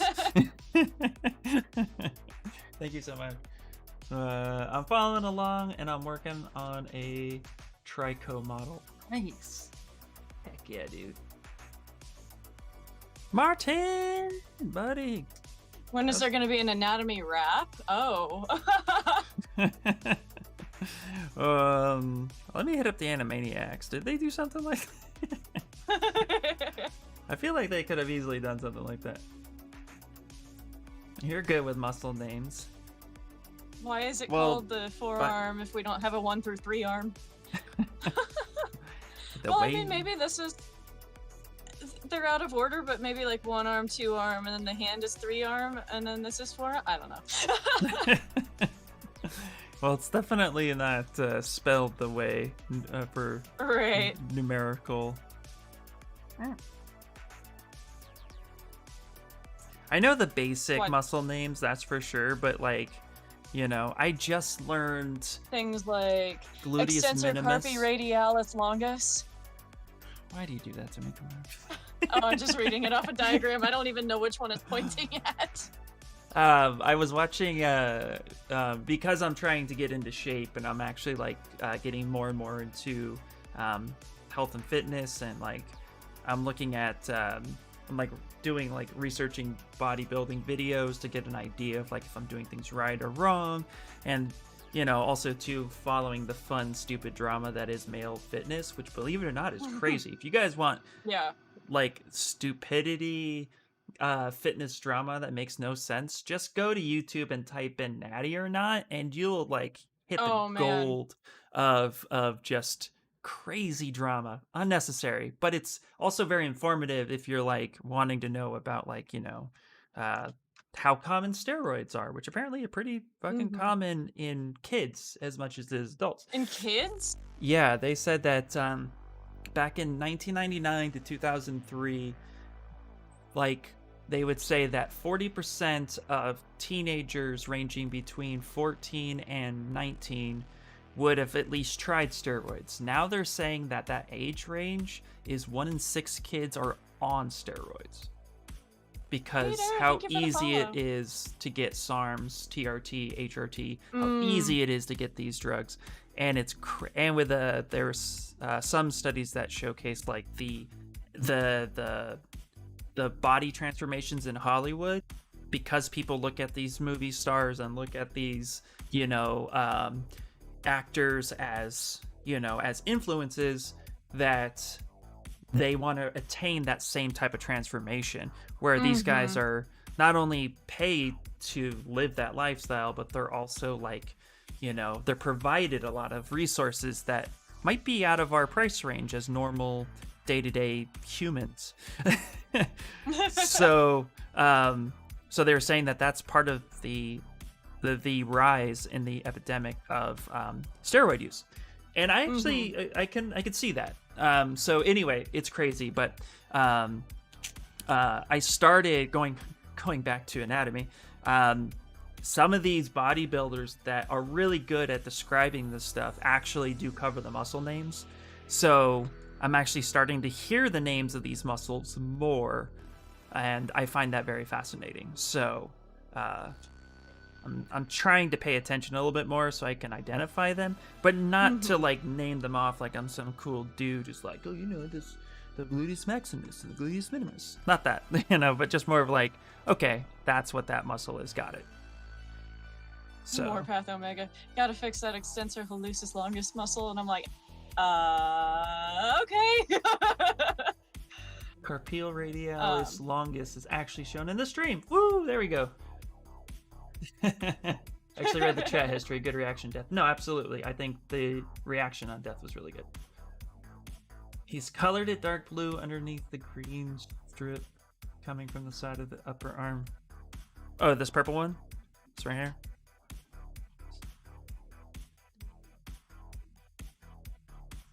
Montana did a song about skeletals. Hannah Montana did a song about the skeletal system. Oh, that's hilarious. Oh my god, do you know what Hannah Montana's original name was supposed to be? No. Alexis Texas. What? Alexis, Texas. That's And for anybody who does not know, the reason that she couldn't be Alexis Texas is because that name was already taken by a porn star. Oh, that's awesome. Oh, that just made my day. That's I only hilarious. learned that like last year, I think. That's funny. Well, I do know that she has an appearance in High School Musical, so there's that. And it's a really it's a High School Musical 2. It's like a really short, like special appearance. Don't ask how I know these things. I mean, All right, I think this is the muscle that goes that way. This is where Anatomy for Sculptors kind of throws me off a little bit. So yeah, I haven't We looked at mine show- for a bit because I got myself thrown off. hold on.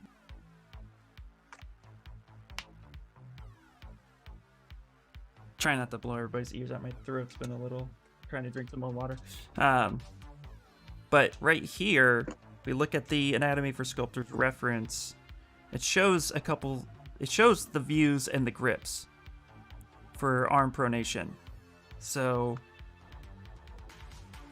and the muscles and the way they flex and the way they move. So I basically have to kind of decide how I want this to appear, as if his hand was in a certain position. So it's important to kind of know all that too.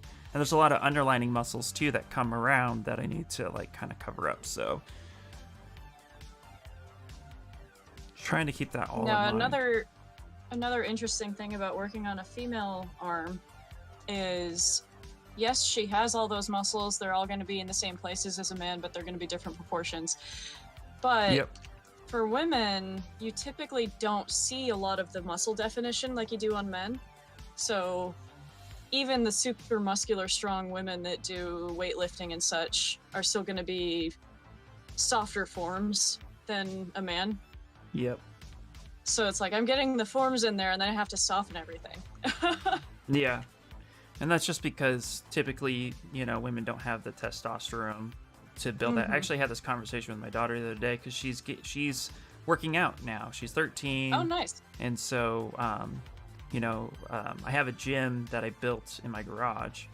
And so started getting her into a little bit of weightlifting, nothing too heavy, but I told her, I said, the older you get, you're going to actually want to lift heavy. And there was this big misconception that women shouldn't lift heavy because you don't want to build that much muscle. But the reality is that Most women can't don't anyway. So. most women don't have that natural testosterone that would actually require you to bulk up. And I've seen some very strong women in the gym who don't look like they should be able to lift or bench, you know, what they do. But then if you look for a second, they're just really toned and they're really fit.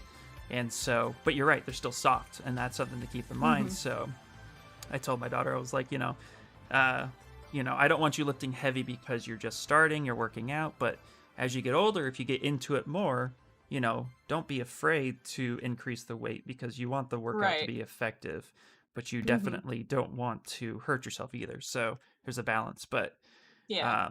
I've Yeah, heard a lot of tips say lift I heavy for took women. uh I took weight training when I was in high school, and I learned more anatomy terms and such from my high school weight training class than I did from AP anatomy. But Yeah. yeah, my teacher for that class was really good about making sure that we all understood how to make our own workout routines and what was the best dietary plan for each of us and things like that. Specifically, like based Oh, on what we do outside of class. Like right. I rode horses, so I needed to make a workout routine that would be good for riding horses. That makes Um, sense. and for riding horses, you don't usually want to be doing a lot of heavy lifting. It's a lot of like really repetitive, low weight, kind of the typical what people think of as the quote unquote women's workout routines. Um, and then I quickly discovered that I really like lifting and I wanted to start lifting heavier anyway. Nice. And my teacher was like, "Have you ever thought about competitive weightlifting?" And I'm like, "No, I'm already doing too many things." Yeah. Hold on, exactly. But Hold on, real quick. Snickles, which one was it? Was it 2 or was it 1? I can't remember. I watched High School Musical and fast forward. Got to get all the best parts. I can't remember if it was 1 or 2. Isn't there like 3 of those movies? well, there's also like High School Musical, the musical, It's the 2. series, the something, the I don't know. It has like 8 million titles. Yeah, it was 2. That was funny. It was actually, I do recommend watching it in fast forward. You get through all the best part. But yeah, in 2, Hannah Montana had a bit part at like a That's 30-second bit part at the end. Ryan, I was a football player and powerlifter in high school till I got hurt. Then became a physical trainer, gave me an edge ahead of the curve, learning muscles when I started getting into it. Yeah, I'm actually noticing the more I get into it, the more I understand. So the more I get into fitness, the more I understand about muscles, which is funny. So I also feel like I have a little bit of an edge sculpting at the same time as learning fitness. So like I'm doubling up on my anatomy all at once.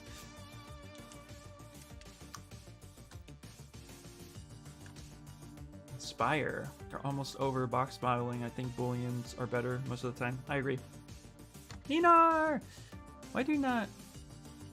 Why not do weights for horse riding? Get some killer squats. Because I think you'd be too heavy for the horse, wouldn't you? Yeah, you want to be slim but strong. Yeah. Come over to the Also, nerds world. a lot of horseback riding is like really sustained muscle power. So like you don't want to be doing just really quick explosive muscle activity. Right. It's like if you're sitting properly, your legs are strong enough that if somebody were to put their hand between your thigh and the saddle, you'd actually crush their hand. What? Really? Yeah, like it's insane the amount of leg strength you need to be able to sit properly because so there are different schools of thought with different kinds of horseback riding. I learned from a guy that graduated from the German Riding Academy, so it was like really specific style for him. But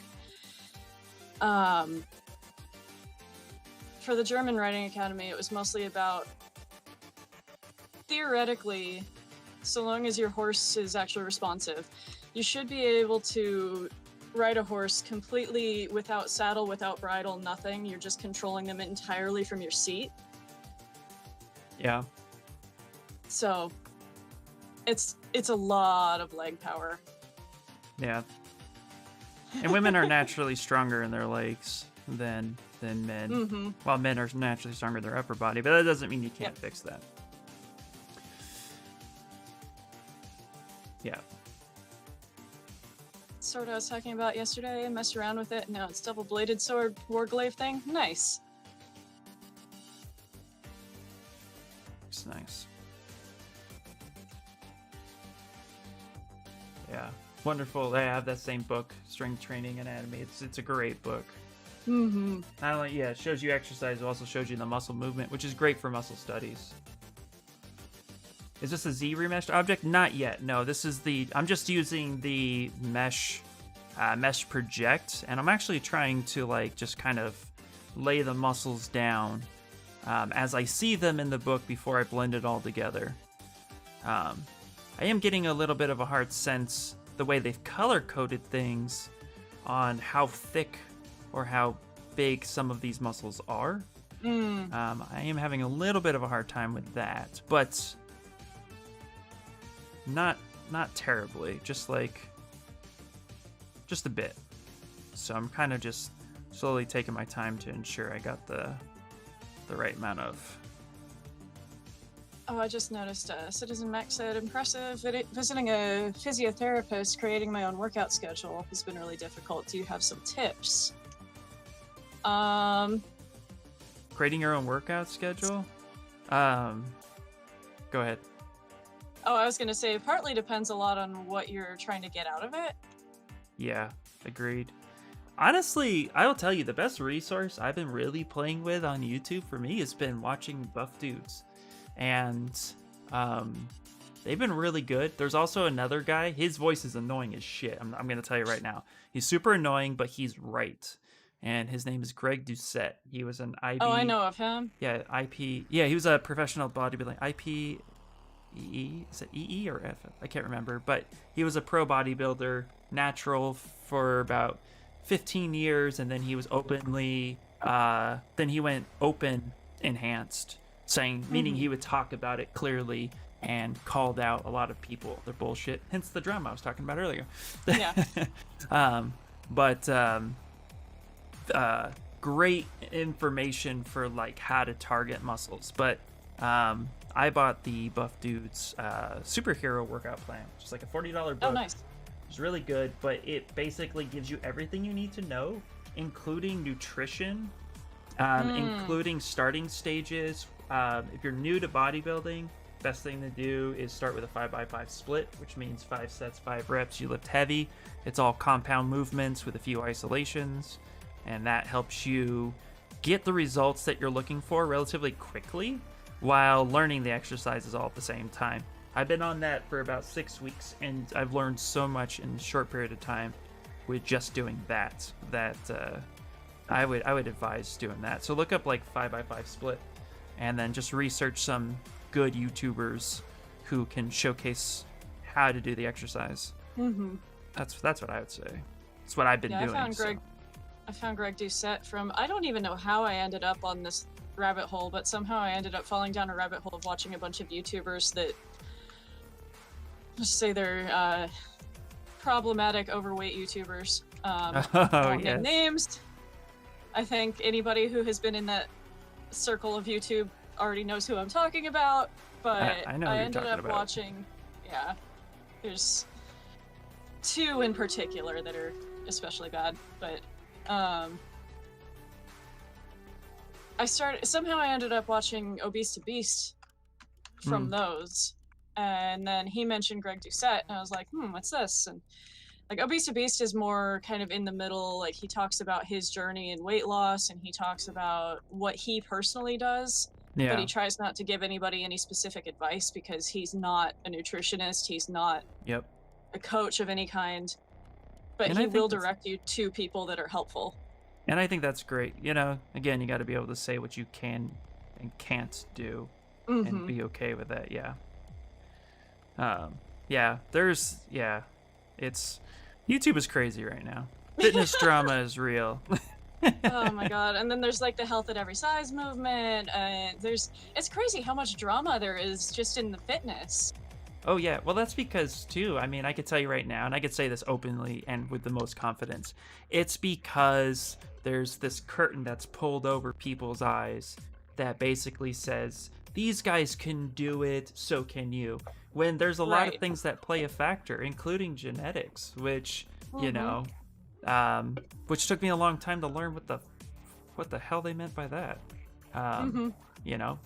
So yeah, it's crazy.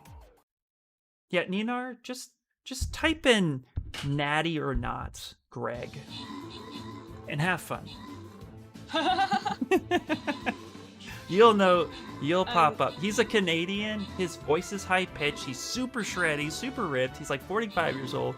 He's a pro bodybuilder. But he even talks about like his voice got worse because of the steroid use. But he's like, I abused PDPs, PEDs. He's like, I abused the crap out of them. That's what happens when you do that. So I appreciate the honesty, but I'm also going down that rabbit hole. I was talking to Carde about it earlier today. I'm also going down that rabbit hole so that I could be more aware because I have a 13-year-old.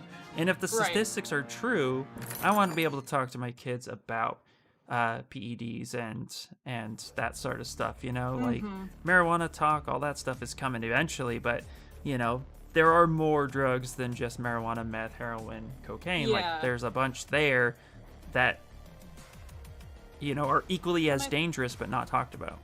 And I think things like the Health at Every Size movement and things like that are just as important to talk about as drugs, because then you have to worry about, like, is my kid gonna suddenly decide that weighing 800 pounds and eating junk food all day is considered healthy? Yep, and that's the flip side too. That's some of the YouTube drama right now, is there are people who are happy with the overeating, they're happy with the obesity lifestyle, and they're promoting it as good health.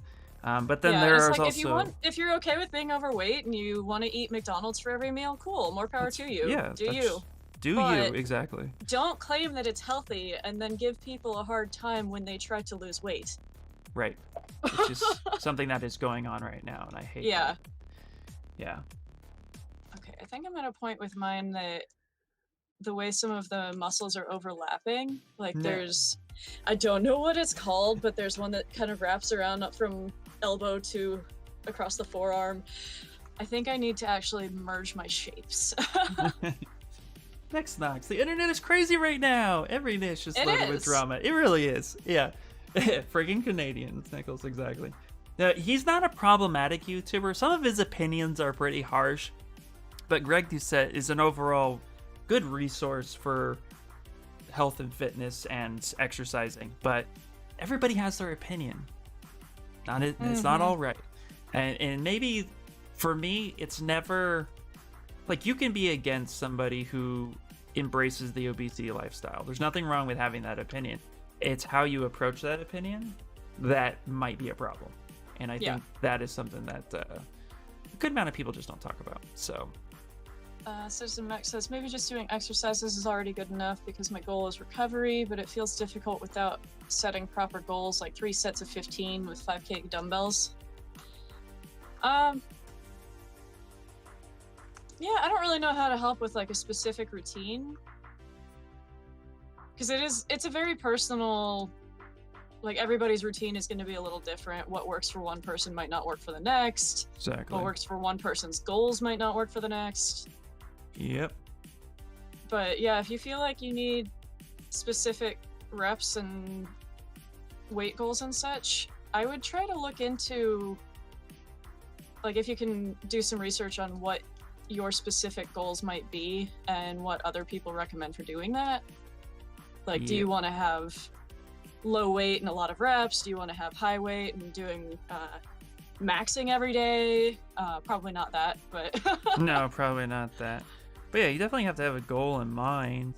For me, my goal is to, I'm 37, so I'm already fighting age at this point, but I want to see how healthy / big I can get. You know, I've always wanted to look a certain way, but I've never wanted to be a big bodybuilder. But I'm a big guy. I'm 6'4". Deadpool.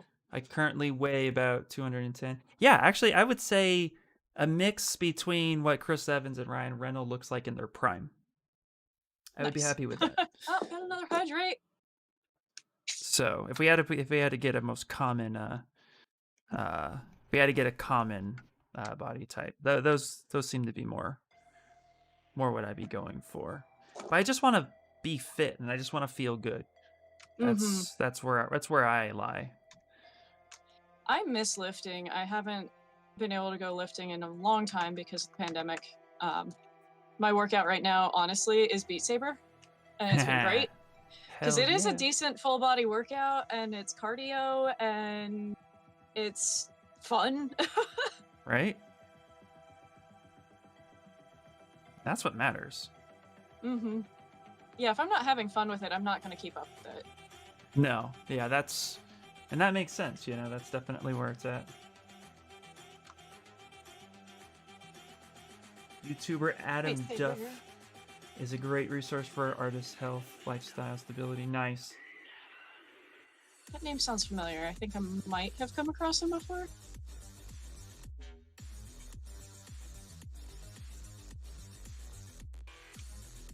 I love Beat Saber. Next time said, yeah, Yeah, Beat it's so good. Saber is Beat Saber and oh my god, what is the one I'm thinking of?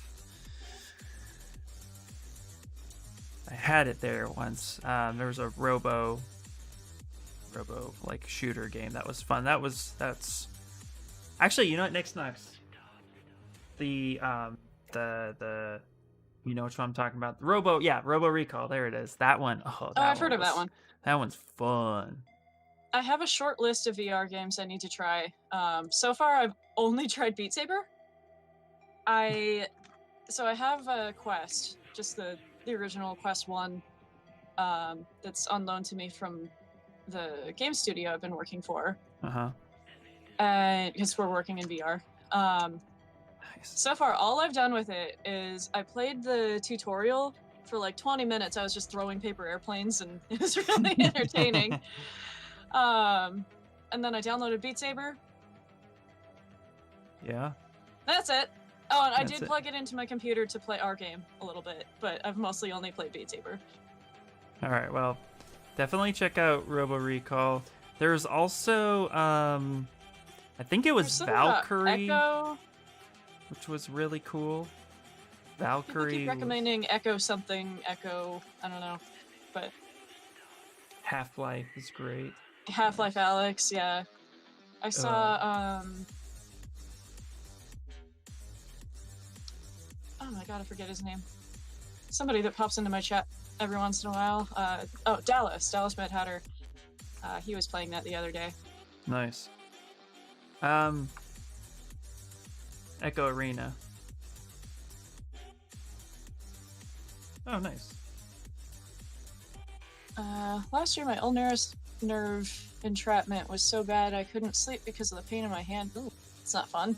Oh, that's not fun at all. It was impossible to sit behind the PC holding a pen, writing or drawing or anything because constantly felt like my arm was on fire and restless. Ooh, that sounds absolutely awful. I wouldn't be able to work. Yeah, that sounds terrifying. Probably one of the worst times of my life, but I'm happy to say that I can finally sleep without any pain. The stress is still present, but it's going the right way. That's awesome. Yeah. I'd recommend anyone that suffers from any physical pain take it serious and help me remove a lot of stress. Yeah, I can imagine. Yep. I've been lucky so far. I've never had any sort of chronic pain, but I am still relatively young. Well, I used to be a machinist for aerospace and a water fountain company. There's this company called Wet Design that I used to work for, and we did all like the Bellagio water fountain, the massive fountains in Dubai, the massive fountains in China. We did all of those, so worldwide. And I was working on cutting this massive tube that weighed about 50-60 pounds of pure steel, and I was cutting it, and I was doing very fine thread cuts, and it popped out of the chuck in the lathe as it was spinning at about like 100 RPM, and my dumbass decided to catch it. Oh man. Because it was so massive, and the fall would have actually hurt the machine. And I was trying, so I had, and I mean, it had a giant hole in the middle, so I was able to kind of like scoop it, but it put so much torque on my shoulder that I actually blew my shoulder out, and it put me out of commission for about 5-6 months. And then after that, I was actually laid off. That was about 6 years ago, and I can still feel it from time to time. And as an artist who's sculpting all day long digitally, I have an armrest here when my arm starts getting fatigued. I have my chair positioned in a way that I'm able to relax it so it takes tension off the shoulder. I do a lot of stretching. And 37's young, but it's old enough that your body starts to remind you that Yeah. you fucked up. I've done a few dumb things like that in my life, but fortunately nothing that actually caused any damage. My favorite story, though, is the day I was learning to do hang cleans. Because back to the weightlifting, I guess. Yeah. And I don't know what happened in my brain, but I got the bar, like I did my deadlift, I got the bar up to my waist, and then I couldn't seem to get it quite all the way up to my chest because I didn't have the right technique, and I could not figure out how to do it. So something misfired in my brain and decided it would be a good idea to use one of my legs to push the bar up higher. Wow. Meaning I lifted my leg off the ground in the middle of doing a hang clean. That's crazy. So I collapsed on the ground. Yeah. Jesus. Wow. Don't know what happened there, but my brain was just like, this is a good idea. Yeah. Yeah, that's not crazy. Arnold did it until he was 7 too, which was last year. Arnold still works out, actually. I actually saw a thing very recently where he's still doing it. Not as intensely, but he's still doing it. Mm-hmm. Not as, yeah. Actually, Arnold is a guy I follow a lot. His old career. Actually, there was an article somebody was asking because even though he wasn't, quote, he wouldn't win Mr. Olympia today with the ridiculous bodybuilding standards, but he, at his lightweight, had a bigger chest than most guys these days, and it's the way he worked out. Arnold discovered a lot of things that wasn't known in bodybuilding back then that people use today, which is crazy. But if you look back at watch him, he just knew what worked.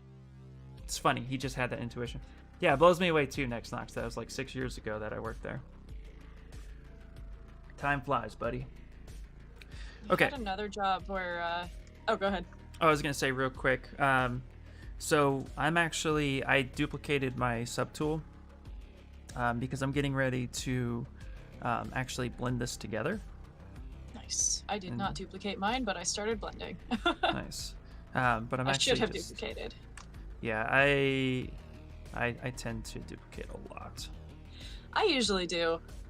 I think since this is just a study, I was just like, it's fine. But I usually do anyway. Yeah, he wrote an entire encyclopedia that has tons of resources, images. Yeah. Look at a tweet I sent you this morning about Arnold. Oh, you sent me a tweet about Arnold this morning? I want to check it out. Nice.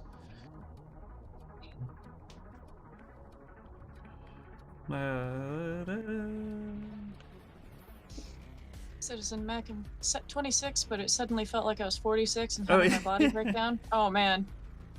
This is so true. This isn't Pumping Iron. Yeah. Arnold's wearing a shirt that says Arnold is numero uno. Fried chicken, champagne, joints, and a shirt saying you are number one. Arnold winning the 1975 Mr. Olympia is possibly the best moment ever. In this scene in Pumping Iron, he smokes actively in front of the documentary, and he is just enjoying life. And it is awesome. And actually, I remember when he was governor of California and he was talking about legalizing marijuana, he actually had said, I am not against it because I've used it and enjoyed it. Nice.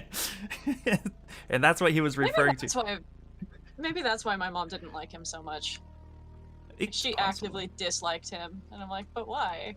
He was, like, when he was going for governor, I thought it was a joke, right? Because here's an actor going for it, blah, blah, blah. And an actor, by the way, that I openly admired. But the reality is I've thought, well, this guy, whatever, he'll do his thing. He was, in my opinion, one of the best governors that we've ever had. Despite having lived there for 6 years, I've never paid a ton of attention to local government in California.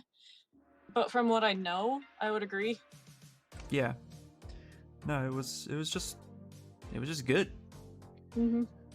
who's present in 1985, Future Boy. Oh, next Nox, you missed the Back to the Future stuff earlier in the stream.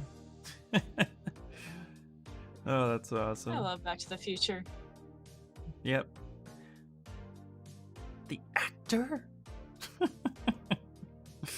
I was actually watching Game Grumps a couple days ago, and they had they're a couple guys that just play video games and get really pissed off. Yeah. That's the name, Game Grumps. Love it. It's usually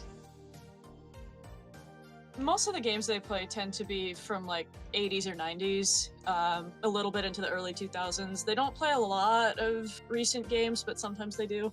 Mm-hmm. My favorite of theirs was actually a series of Mario 64. Oh, interesting. And one guy, Aaron, played the whole game, and he had played it before. The other guy, Dan, had never played it because it came out during a period in his life when he just didn't play video games. But so Aaron's playing through, and Dan's like, "Oh, how long is this gonna take?" He's like, "Oh, it's fine. I'm just gonna blast through it." And then like 50 some hours later. Oh, with Ben Schwartz. Okay. Snickles is chewing me out. She's shown me a bunch of stuff before. Yeah. That's true. All right. Yeah, they had... So Game Grumps has a series of guest grumps where they bring on random celebrities to come play games with them and get pissed off with them. Okay, yeah. They had Dan Harmon on, and he started talking about why he doesn't think that Back to the Future 2 is very good. Oh, this is interesting because I don't think it's very good either. So apparently they used a clip of him saying this in a documentary about it, and he was just like, "Come on, man, like my heroes are watching this. You really gonna do this to me?"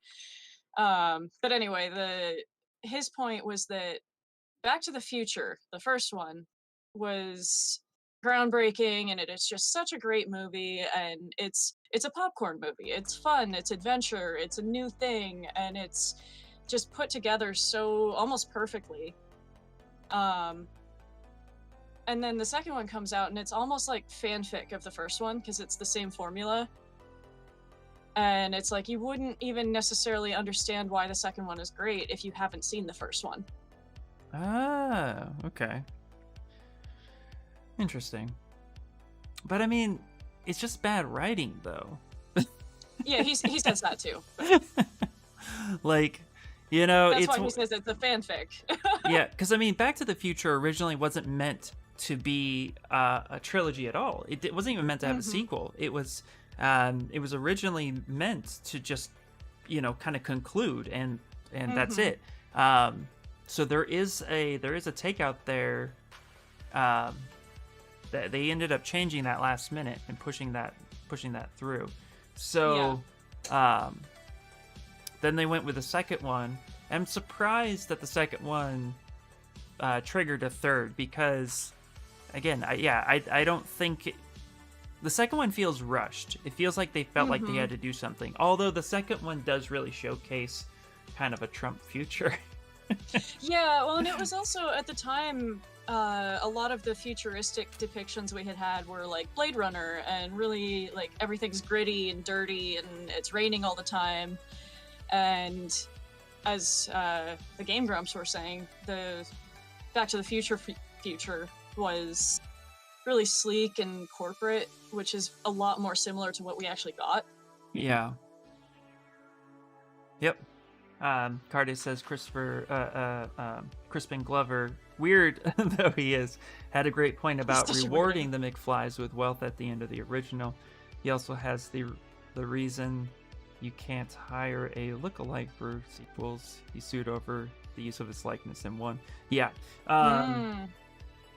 Yeah, but he did have a point. I do agree that rewarding them with wealth was kind of a little much. I think it took away from the characters as a whole, but yeah, I mean, well, it's interesting too that the idea of success is tied to wealth, and I disagree with that. I think the idea of success is all about being happy and pleased with the results of your life, and wealth shouldn't dictate that. While wealth makes things easier, I'm sure it also brings a slew of problems as well. So, yeah, I don't know, but yeah, I did find that to be an interesting correlation, and I did agree with that opinion. So, Citizen Mech says Arnold's balls of steel, and I'm pretty sure that was related to when we were talking about Arnold, but also all this muscle talk has gotten him randomly doing some exercises, and muscles say thanks, so hooray! Hooray! Yeah. So I've merged everything together, and now I'm kind of like smoothing it out a little bit. And I did really happy with how mine's looking from this side angle, but like the front's a little like. Ugh. Front's a little. I am finding some random holes with the way I merge things together. So I'm gonna actually back it up and re-stitch this by inflating it a little bit more. Some of these muscles are kind of gapped a bit, so I want to inflate the parts that should be merged together a little bit better. But Arnold is the ideal. Like if I had decided, because I actually, as a kid, going back to the bodybuilding thing for a second and working out, as a kid, like kind of wrestled with the idea of like what I wanted to achieve body composition wise when I was trying to get into working out. And I was always torn between Arnold's physique and JCVD, just because I was a martial artist and I loved that JCVD showed the bodybuilding aspect as well as the martial art fitness aspect, which don't usually correlate with each other. They don't normally go hand in hand. But if I was to get like looking like Arnold wouldn't win you any trophies and stuff, but damn, he looked great.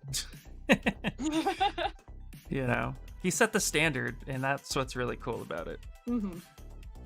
That's actually something that I've never. This is maybe a little strange. I think most people have had these thoughts to some extent, but I've never really given much thought to what I want my body to look like. I just try to be healthy. Yeah. And yeah, yes. I like even right now I'm like, okay, what would I want my body to look like if I could choose? And I'm like, I don't know. But I think I'm a little stocky, and right now I'm a little heavier than I would be ordinarily because I would actually blame COVID, but it's not from COVID. It's from my code boot camp. I gained a bit of weight doing that. Coding and snacking all day. Basically, coding, snacking, stress eating, not working out. You mean living your life? Yeah, I totally get it. Yeah. But yeah, I've lost about half of what I gained so far. Funny go ahead, sorry. Oh, I was just gonna say, naturally, I think my body type is more like female MMA fighter, like the short, stocky, looks like could kick your ass. Yeah, no, absolutely. And maybe that's why I've never given it much thought, because I'm okay with that. There's nothing wrong with that. Be okay with that. Yeah. And yeah, okay, first off, Next Knox. Who is JCVD? Of course he's Guile.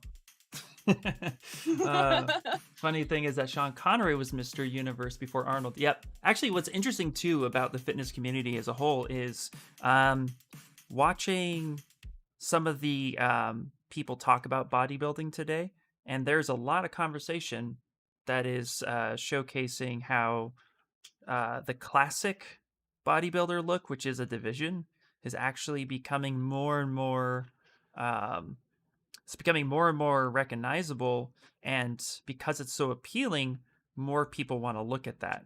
And because more people want to look at that, it's actually winning popularity, and people are speculating now that it actually might get back to being the Mr.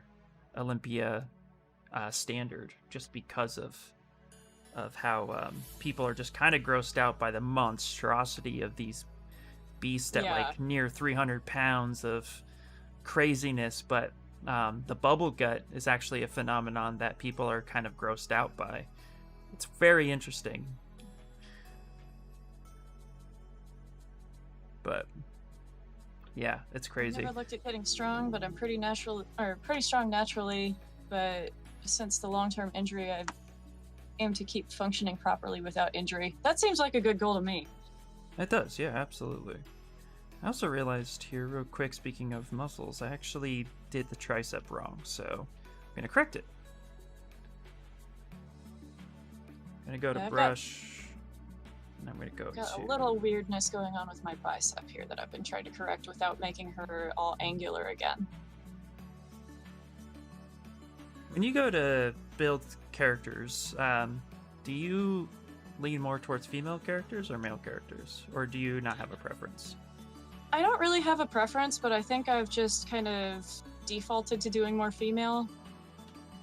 Yeah. Probably because I am female, I don't know. Like for what I was doing for work, I did 2 female and 4 male. Okay. My portfolio is all female aside from one iffy old anatomy study, but Yeah. My portfolio used to have nothing but female anatomy. And then when I first got a portfolio review, that was the first critique that I got. It was like, can you sculpt a male body? right. And I was like, yeah, of course I could sculpt a male body. Like, well, you don't have one here. And I was like, oh, okay. Then I just started really sculpting. I can't wait till I can actually put my current work into my portfolio. Yep. It's currently under NDA. That's why I have, funny enough, that's why I actually just keep a personal project going. I know that's hard sometimes, but I keep that. I mean, that's personal what the project. Beetle's for, but he's not human anatomy, so that's not helpful for that. Right. Yeah, that and makes then it my a next little hard. project is also going to be female, but there's actually a specific reason for that. Yeah. Yeah, male fitness aesthetics has changed drastically. Absolutely. Yes, Cardi, I did something wrong. Now I'm just gonna go cry in a corner. Citizen Max says I have to get into either bouldering or martial art once the lockdown lifts, just to pick up a sport which I can enjoy and relax and keep myself occupied. I say martial arts. I've been wanting to do some form of martial arts for many years, and I haven't had the right combination of time and money to do it. Hopefully I am finally at that place once things are open again. Yeah. Well, I definitely like rock climbing, but I encourage everybody to learn a martial art because there is nothing better than knowing how to defend yourself and to defend others when needed. So, and also a really great way of like disciplining yourself and getting centered as an individual. Next Nox. So have you been enjoying the completely random questions in the Pixel stream? I've been loving it, dude. Loving it. My first stream, I was so nervous. Couldn't even tell. Good luck, Inspire. Here's how you could tell. Okay, so if you go back to my first Pixel stream, and in the first 30 minutes to an hour, I'm speaking really fast. I'm making a lot of stupid new mistakes with where things are. I'm kind of fumbling on myself a little bit, but I'm smirking like a motherfucker. I didn't notice the talking too fast, but I think I already told you, with my ADHD, people talking fast actually, like, my brain registers that fast. I understand people who speak faster better than people who speak too slowly. So I personally didn't notice you talking too fast. Well, that's good. But yeah, it's the smirking aspect too. I was really like, just because I was so excited but so nervous and stuff like that. And but also too, what was encouraging was A-Cube came in. Ashley Adams, for those of you who don't know, she came in and she had a lot of like just nice words to say. Shane Olsen came in and supported. So like, you know, and then everybody here came over and supported. So honestly, like everybody who came, that made things a lot more easier and a little bit more comfortable. But yeah, I was really nervous in the beginning. I will say, I always get a kick out of, I think I already told you this, but I always get a kick out of the number of people that'll come into a Pixo stream and ask, why aren't you using insert other program? Yes. It's so funny. I had a 3DS Max question last night, and I had to just tell them, if you want to know my opinion on it, come over to this stream, but this is a Pixel stream. That actually happens a lot. I think it's because I think some people just don't see the name of it. They just look at the thumbnails and think, oh, that's cool, and they click on that. So I can definitely get that. Yeah, like they might just be browsing the art tag or something. Exactly, yeah, and they come across. Or like people that are new and don't know what Pixelogic is. Maybe they've heard of ZBrush, maybe they haven't, but either way, maybe they don't know that Pixelogic makes ZBrush. Right. Yep. That's actually pretty common, I hear. Yeah. So, did you know Pixelogic is right down the street from me? Oh, nice. Yeah, it's funny. Like, maybe one day walk over there. Actually, before it started raining a little crazy over here, I took a bike ride and went over there. And it was just funny because I was like, you're closed, but you're there. Alright, there we go. I corrected that bit. So right under, on the inside of the muscle where the tricep is, it's 3 muscles. You have the one muscle coming on the outside by where the low, like, you have the outer tricep, and then the inner tricep actually gets hugged by a muscle that comes underneath and then hugs it. So that was pretty cool. So we're gonna go ahead and hit auto groups, and then I'm gonna go ahead and Z-remesh. So Max is gonna be away for a bit. We'll be back in a bit. How long will the stream last? What time is it? It's almost 12, about another hour. Yeah. I personally will probably be back on later because I want to work on my Beetle, and I may as well do that on stream as well. I don't know. I haven't 100% decided if I'm streaming more tonight, but I will be tomorrow night. Oh, there you go. Nice.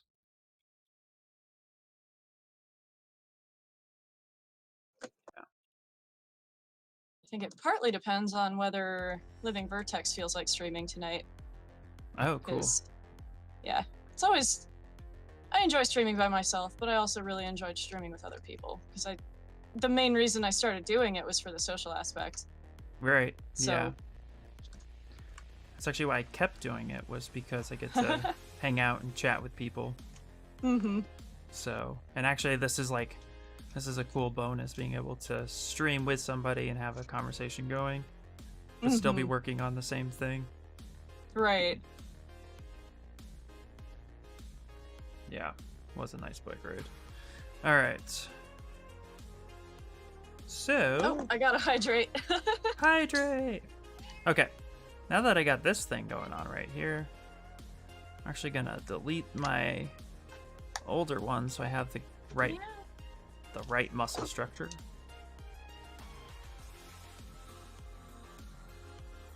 Okay. Let's go ahead and save this. Oh, is it battle ready? Battle's ready. Wow, that happens so fast. Hi, kitty. Bloop. Alright. Moving on. Transition. Let's do Apparently it's Stream Raiders and Brandy time. Yay! I was gonna block out a hand, and then I never did that because I just made sure to slowly taper it.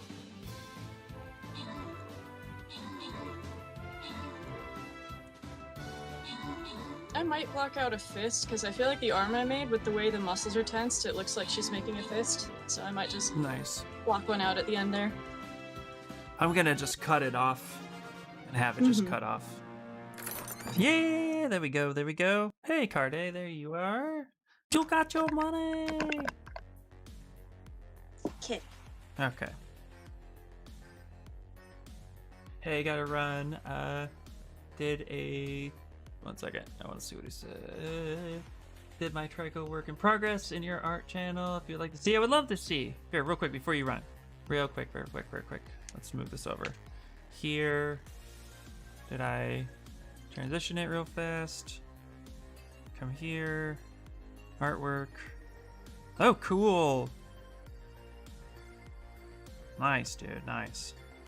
Ooh, that's fun. I like that. Really cool. Hey. You can't steal my pen. Yes, yes, it can. Is he or she? She. She. Yes, she can. This is Brandy. She's the one that says meow. Meow. Like Gary? Gary. Yeah. Meow. She actually does sound a lot like Gary sometimes. That's awesome. All right. He just wanted a cookie.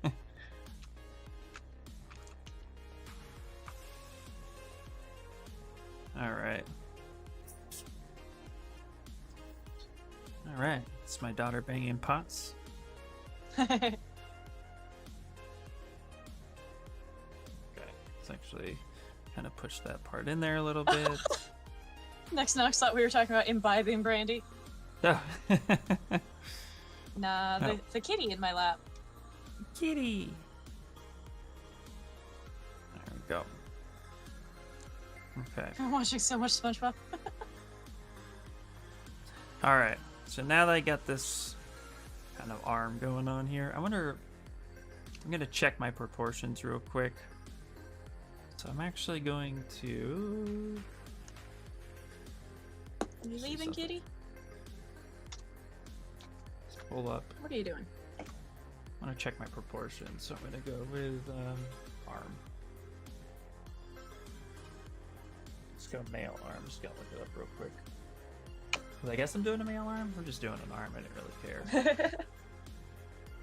Yeah, I thought about doing a male arm today since we were talking about how I usually tend to end up doing female anatomy, but I'm working on a male character for my mentorship right now, and also my next character will be female, so. Still need to watch the new movie. I love the style so much. I wanted to see the new SpongeBob movie too. Man, I finally got. There's a new movie? Yeah. I'm not up to date on things like this anymore. Yep, you gotta jump in there. All right, so let's bring in. Actually, I'm not gonna do it that way. I'm gonna do another thing where I'm gonna just double click, bring up the image of the arm here like this, kind of zoom in. I'm gonna rotate it down like such. I'm actually gonna zoom in like this.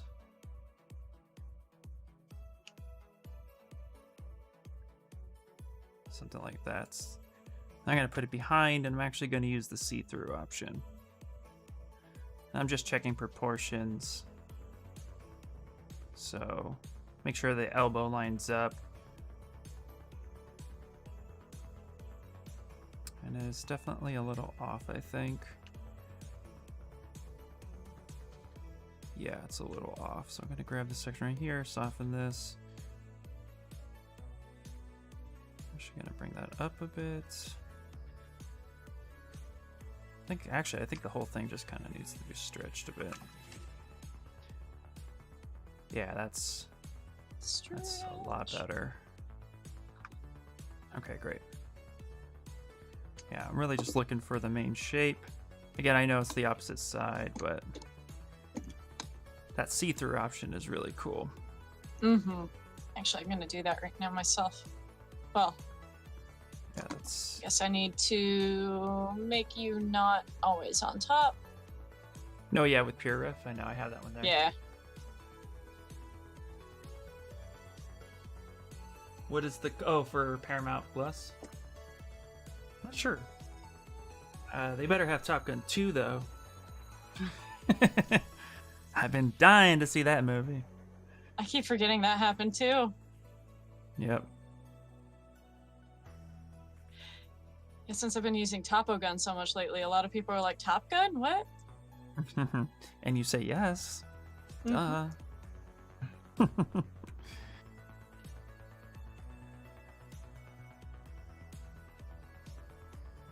Okay, kind of just inflating this area again. There we go. Trying to give them a little bit more volume before I merge them together.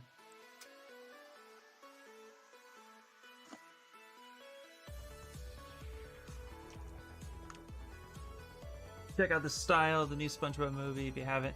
I think I've seen it. I love it. I'm actually inspired. Is it like the almost claymation style?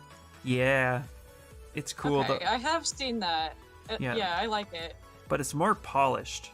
It's no, wait, Mhm. not the claymation. I'm sorry, not this one. Well, take a look. Let's check my screen. out for a Oh, second. okay. It's just very Yeah, I like clean. that. I really Yeah. like this. Yeah. What was I thinking that maybe it was a game? I don't know. Something came out not too long ago that somebody sent me a screenshot and it looked like bad claymation, but at the same time it looked intriguing. Interesting. Well, a few of the SpongeBob movies, I'm sure there's a couple episodes too, that didn't have the best animation when they were going Yeah. for some 3D. But overall, SpongeBob has always kind of evolved. It does sort of have a stop motion quality to the animation. Yeah, that's pretty cool. There was a different SpongeBob movie with more claymation look, I think. AKA Lego movie. Yeah, I think so too. Okay, let's save this one out. Gonna duplicate it I like now. SpongeBob. This is my arm. And dynamic, I'm gonna apply the subdivisions. I'm actually gonna go up a few more in subdivisions. Just like such. And now we're actually going to try to merge it again. So let's hit the gizmo, set the center to the cog wheel. Remesh by union. Can't do that with subdivision, so delete lower. Try that one more time. Remesh by union. That should stitch a lot of this together. But what we need to do is actually come in here. This is a little trick I picked up when I was studying under Shane, which is you take like the clay buildup, drop the alpha brush to alpha 6 so it's softer, and then you turn on Sculptress. So you go up to stroke, go Sculptress Pro, turn that on, and actually turn off adaptive size and take that down. And then what you do is you run your brush over the seams of what you want merged together, and it kind of helps stitches it. And then when you remesh it, you actually get rid of a lot of the holes that show up.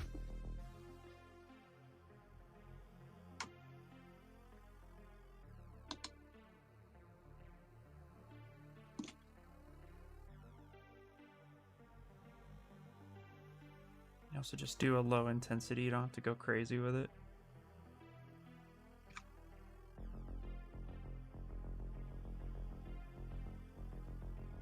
$6 a month. The lowest, but that's the lowest plan with commercials. With commercials? Interesting. So you're paying for it, but you still have commercials? Interesting. I mean, that happens on Hulu, doesn't it? If you pay for it, you don't have commercials. I thought you still had commercials on the lower tier, but you got rid of them if you paid more. Oh, maybe that's it. I don't pay attention to these things. I don't. I don't have Hulu. I do, but I guess I have the higher one. Well, because Party Down is coming back, I definitely have it with the Stars package. Yeah, I had Hulu briefly, and then ended up getting rid of it. And then I thought about getting it back, and I seem to remember looking and seeing that for the same price I had paid before, I would be getting commercials now. And I'm like, but that's the whole reason for paying for it. Right. But, yep. But I think now you can't even watch anything on Hulu if you don't pay for it. Yeah, I think now you have to pay for it. Yeah, completely. Okay. All right. Catch a ride. All right. Now that that's there, go back in the cogwheel. Mesh by union one more time. And accept it. So that merges everything. And now what I can do is go to geometry. Z-remesh it. I'm going to duplicate it though, just to make sure. And now I should be able to Z-remesh this with keep groups at like a 5. That should help guide it. Yeah, they have some good stuff on there. The only thing is I watch like 1 to 3 things on every streaming service. I know, that's crazy, right? Right. Yeah. Okay, that was pretty good, but a little small. So let's actually go 10. When you use Z-Ray Mesh, what's the highest number you go to? I don't honestly usually pay attention to the resolution number, but I try to always at least do half. And then like I'll keep going lower and lower until I get it to where I'm like, okay, that's as low as it's willing to go before it gets messy. Gotcha. Yeah. Yeah. Next line said we need just one service that allows us to turn on and off the services we want with a minimum Almost 1 like cable. month service. Right? Because the card is like, so Brody. cable.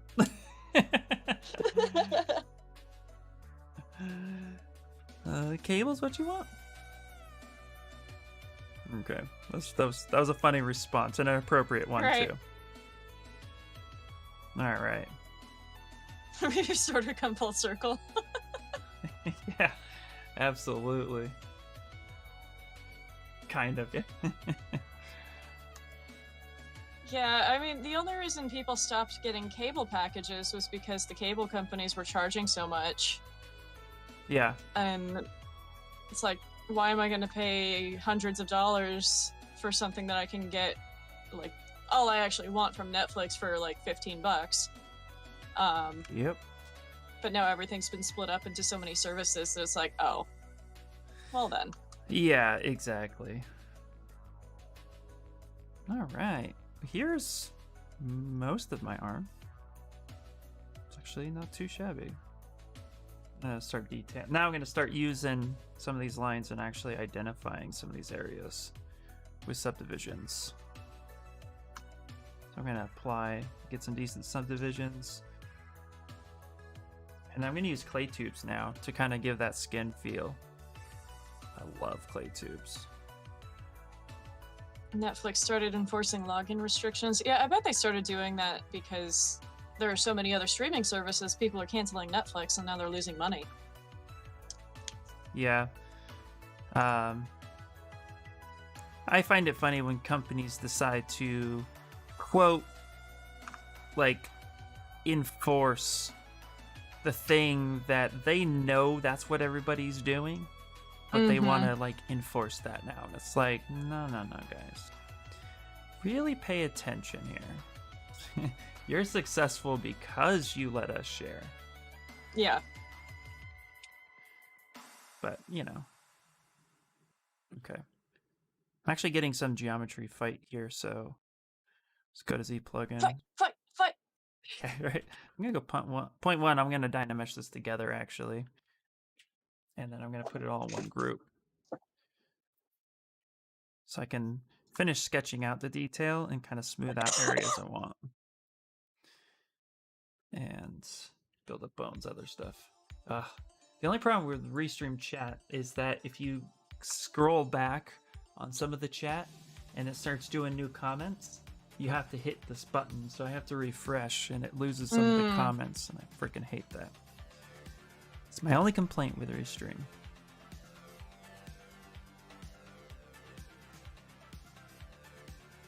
There we go. Didn't even think about the fact that people on YouTube wouldn't be able to watch me. All right.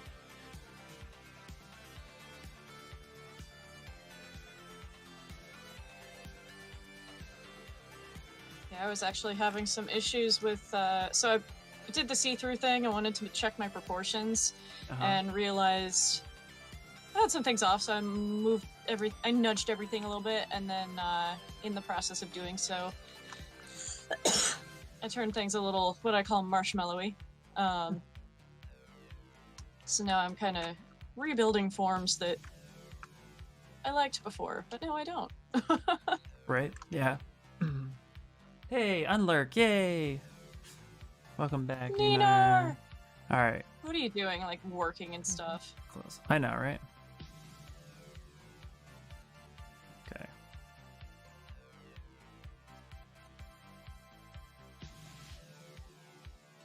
So I used to get like where some of the muscles kind of overlap.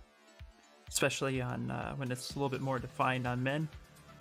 I would get confused on how that would look, or I get the muscle placement confused a little bit. So it's nice now to be able to kind of see that shape and kind of pull it out a little bit. Really blocking it out that way was super helpful, I have to be honest. Yeah, I'm gonna have to try that.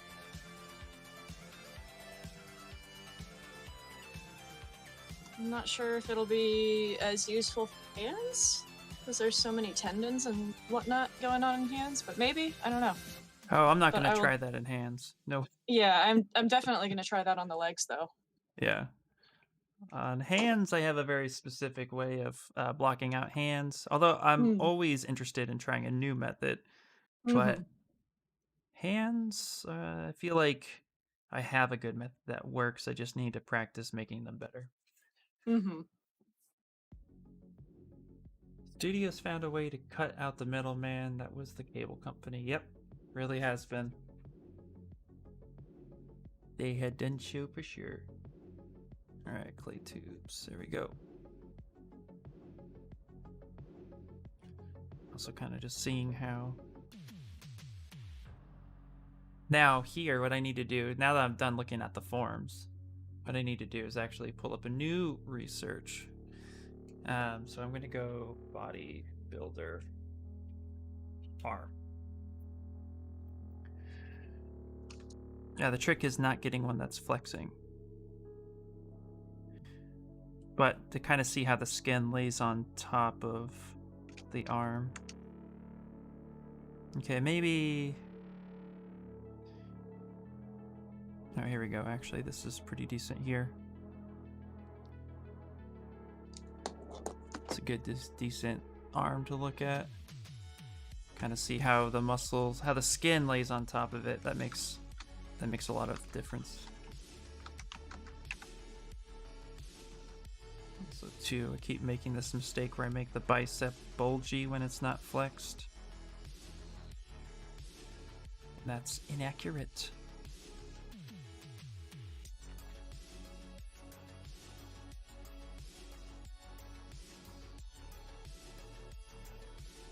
I'm also looking up some we do. actual skin arms.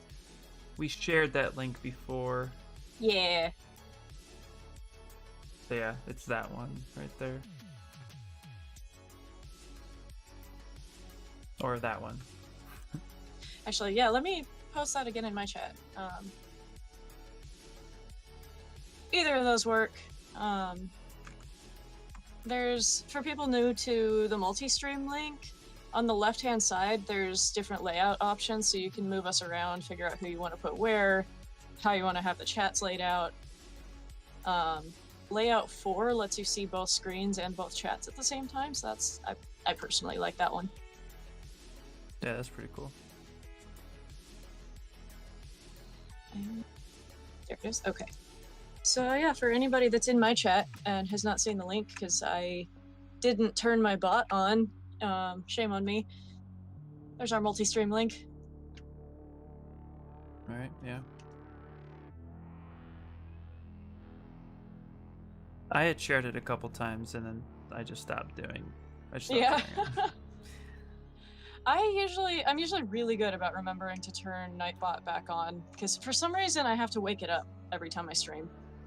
And oh, interesting. It seems to be awake for certain things right now, but I didn't give it a new multi-stream link, so. Gotcha, yeah. Okay.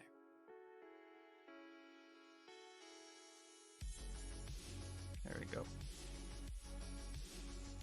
Also, the thing I've realized too when sculpting certain body parts and you're working on skin detailing is knowing how the muscle fibers, striations actually look. So when applying that skin detail, I try to run my brush the way the muscle fibers go as I'm building it up. Instead of, before I used to kind of just like wiggle it back and forth and then smooth it out, but I actually learned that that's a waste of time. So now I kind of just I build up by running the brush the way the muscles actually Yeah. lay, and then kind of just cut and carve that way until I get what I want. So like the tricep runs kind of diagonally.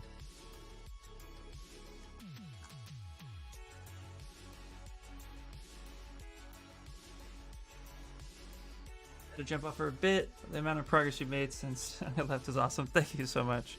Yeah, we're actually coming pretty close with this. Yeah. All right. So I was saying I was making mine kind of look like she's flexing her fist, and since we were talking about using these as IMM brushes, now all of a sudden I'm like, wait a minute, I don't want it flexing, so I'm gonna tone that down a little bit. Yeah, I'm thinking about kit bashing a new base mesh, maybe more than an IMM brush the more I'm looking at it.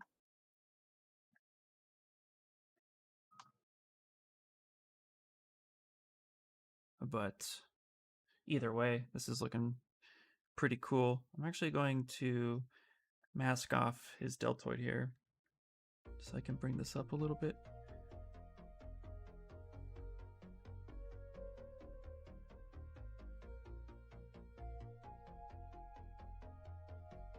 So I want to be able to bring up his tricep a little bit more. The triceps are big. Yeah. That's a big misconception too, that I feel like I missed out a lot on, is that the tricep actually leans forward a little bit.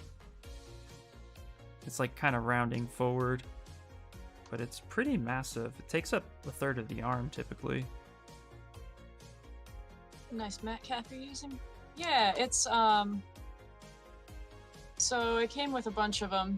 There were, I think, like 12 different mat caps, but this is the styled mat cap, Wet Clay. It's from Flip Normals. So if you just go to, I don't remember what the website is, I think it's just flipnormals.com, but they have their own website that looks a lot like ArtStation. And you can buy their mat caps from there. It was like $3 for the whole pack. Nice. And I love this Wet Clay. Yeah.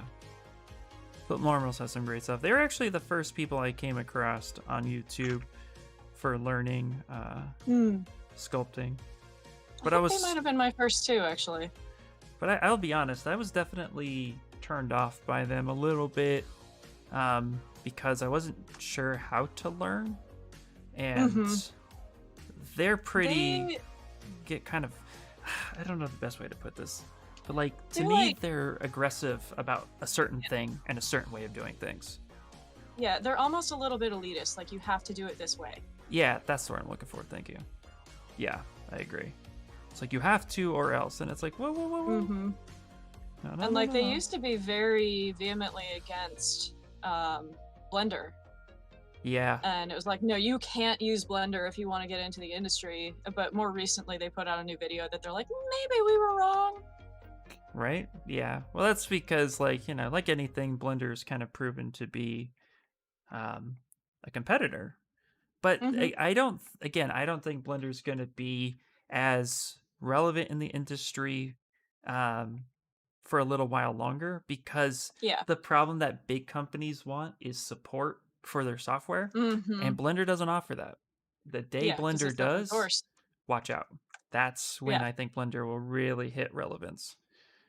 Yeah, there was one other thing that Flip Normals brought up that I hadn't really thought about with why Blender might not be industry standard, at least not in the nearer future, but like it'll probably get there, honestly. But just the fact that it being open source means that a new version can come out with no warning. Right. So suddenly all your stuff breaks because there's new stuff, new features, new buttons, and your artists have to relearn certain things because it works differently now. Yeah. And you don't want to be updating software in the middle of a project. Although that's why there are a lot of companies that just stick with Maya 2010. Exactly. There are so many studios that are like, it still works, and it's like, Exactly. Someone reacting negatively to change? Never! Right? Exactly, next thanks, exactly. Exactly. I know, it's pretty funny. But yeah, I do think the Flip Normals guys have a lot of really good information, but they can be elitist about things. Yeah, absolutely. ZBrush, so I think it's called styled matcaps. It's not stylized, it's styled. I'm pretty sure that was the only title. Okay.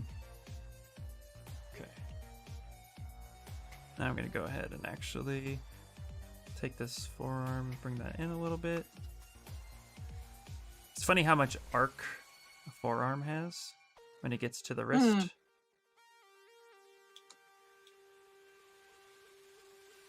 Okay, now that I got some decent detail here with Dynamesh, I'm gonna duplicate it again, but now I'm gonna Z-remesh it. So geometry, Z-remesh. Let's go with 5. They're actually offering new LTS services starting with 3.0 for Blender. They started to do that for more companies. We're getting on, since more companies are getting on board and giving support to Blender. See, that's good, Peter. Oh, that's cool. Yeah. Yeah, that's really cool, and that's what's gonna make the difference. And when that becomes more normal, then it's definitely gonna be helpful. The problem is that, you know, again, there's so much software out there, and what makes Blender awesome is that it's free and pretty straightforward for people to get into. So I will say, as someone who is fairly regularly looking at job listings for like character artists, and then I've also seen a lot of software engineering job applications. In the software world, you'll see a lot of things where they're like, junior front-end web developer must know, and then it lists like 20 different languages. Yeah. And like nobody knows all of those, let alone a junior front-end developer. Right. Where a front-end developer really only needs to know JavaScript, HTML, and CSS, and maybe something like React or some other framework to do fancy stuff. Whereas character art positions, it's like must know Maya or Max or Blender or other 3D software, and ZBrush or Mudbox or equivalent, or and it's like basically you need to know one package for each like major part of the workflow. They don't care which one, they just list must know something like this. Interesting. Some studios have their preference, but like if you know one, they're usually willing to help you with getting used to the software with a different one, because it's all about whether you have the skills. Like if you have the fundamentals in one program, you can learn them in another. No, absolutely, yeah. So right now I'm gonna just take a quick pause and just kind of showcase where I started and then where I'm currently at. I don't know if you want to take a peek. I was gonna peek at yours. Sure. We still got a few more minutes. Yeah. Oh, nice. Coming along nice. Yeah, I like that. Look at that skeleton cam view. Up. I got a Twitch ad. All right, I'll look at yours for the moment.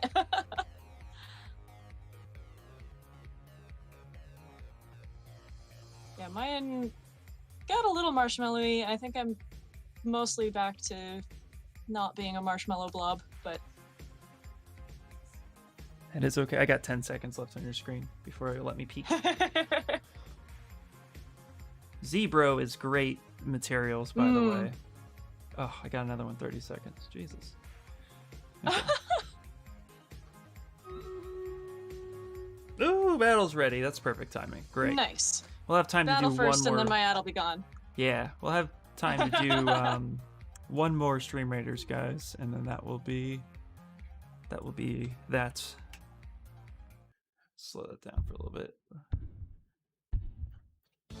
Twitch ads are frustrating. They are, yeah. couldn't Yep, just Next Nox is not stuck in click one. the affiliate thing though. Well, hopefully you guys are enjoying watching the anatomy. My plan is to actually maybe take these videos and turn them into time lapse that I put on my YouTube, as like just that'd be people cool. to kind of go back and look through some of the new process. Carde Drag Doom 42. There you go. I periodically consider trying to make some YouTube videos, and then I'm like, I should focus on what I'm actually doing right now first. Yeah, YouTube is my last priority, I'll be completely honest, but it's because I just have so much other things going on. But I have a few things I want to prep and upload. It's just another, it's work. It's another thing to do. So I'm trying to do it more often. But I'm also considering like maybe how I incorporate some of that stuff into, because I've had a few people ask if I would like create some videos for teaching. So before I do any of that stuff, I definitely want to try to kind of lock down how I would go about it. So that way I'm not just putting information out there to put information out there. Oh, okay, I can see your arm now. Nice. Nice. So yeah, I'm pretty happy with the back view, and the side is not quite as good as it was a little bit ago, but it's getting there. Gotcha. And then the front is like, no, that's not. I had her forearm rotated differently, and then all of a sudden I decided to twist it, so now everything got all twisted and weird. Got all muddled, yeah. Yeah, putting it back. Yep. See if I can go back to where it wasn't twisted, because I didn't duplicate things.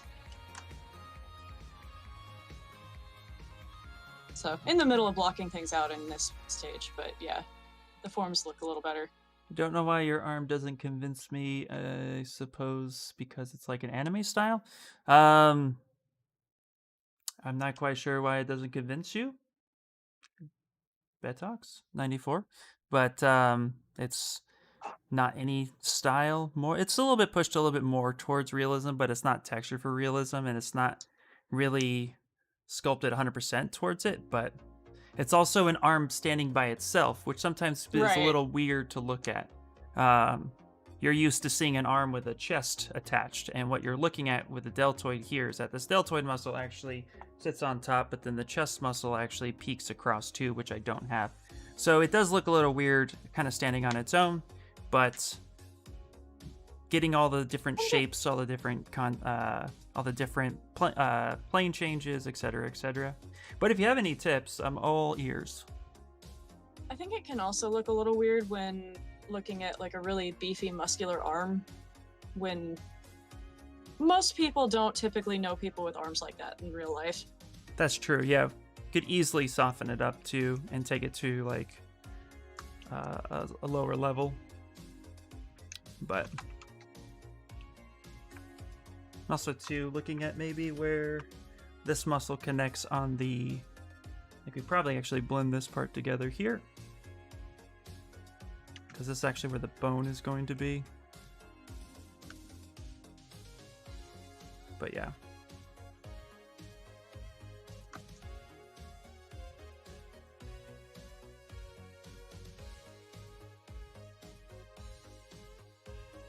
But yeah, as for feedback, if anybody ever has feedback, please let me know. Yep. We're all always still learning. That is the whole point of these.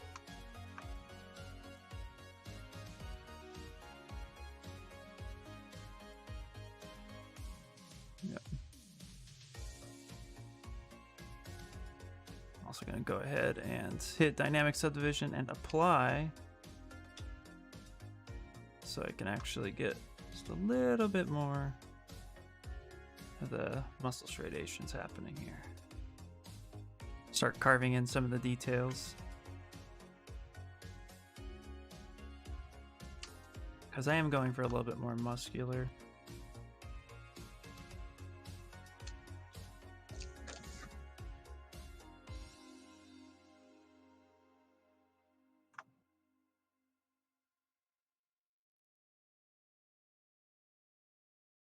But also, too, what's fun is taking a muscular arm and then toning it way down. Mm. Yeah, mine started off looking almost like a man's arm, and then I smoothed it quite a bit. Well, I mean, the only difference between a man and a woman is skeletal placements of the hips, the shoulders, um, mainly, and then Hmm. everything else is pretty much the same. Yeah, everything's the same, all the connections are the same, it's all just proportions. Yep. And in those proportion differences, women tend to look smoother. Yep.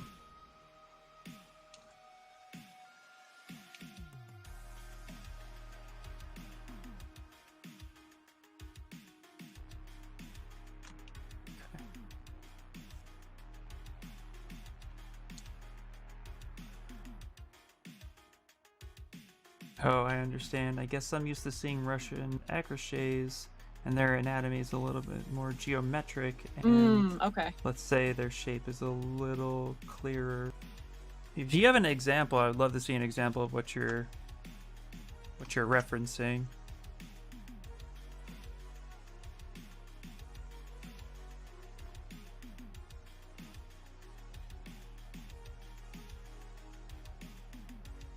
I did an écrochet in grad school.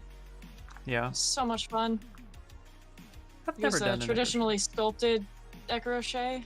Yeah, Wax-based clay and heat guns to make it all soft and everything. It was so much fun, but I Yeah. am not great with real clay. I've wanted to get a little bit more into real clay.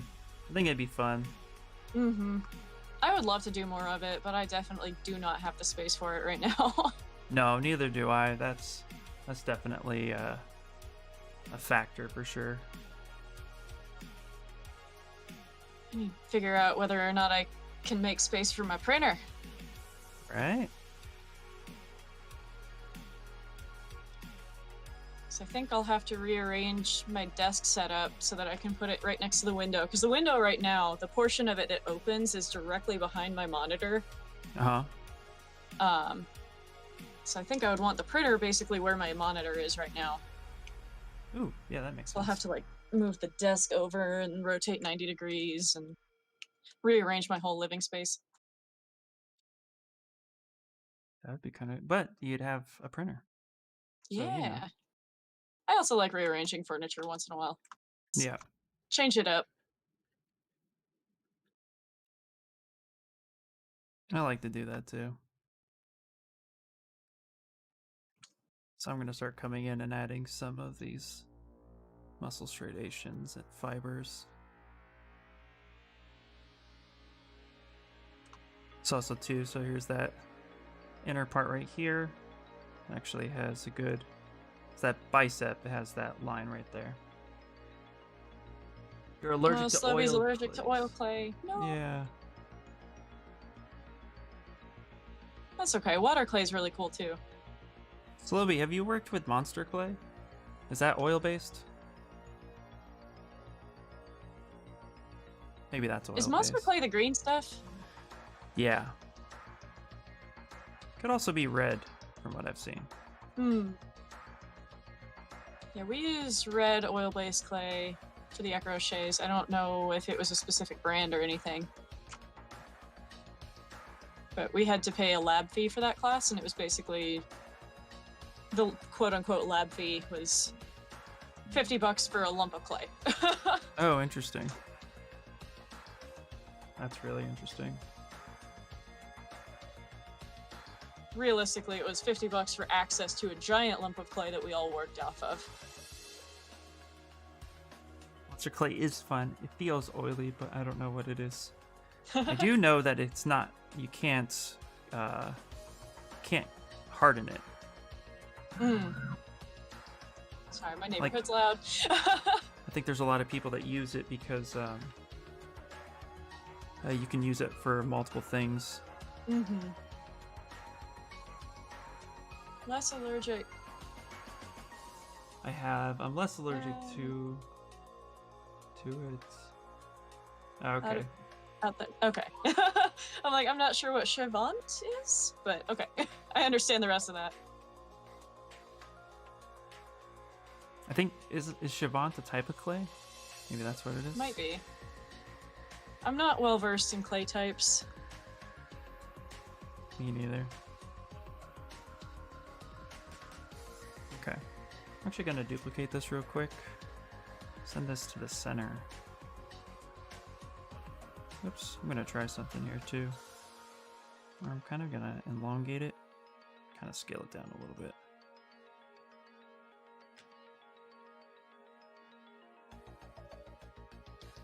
Make it a little less bulky. Shavant is one of the most popular oil clays. Gotcha. Okay. Okay, yeah.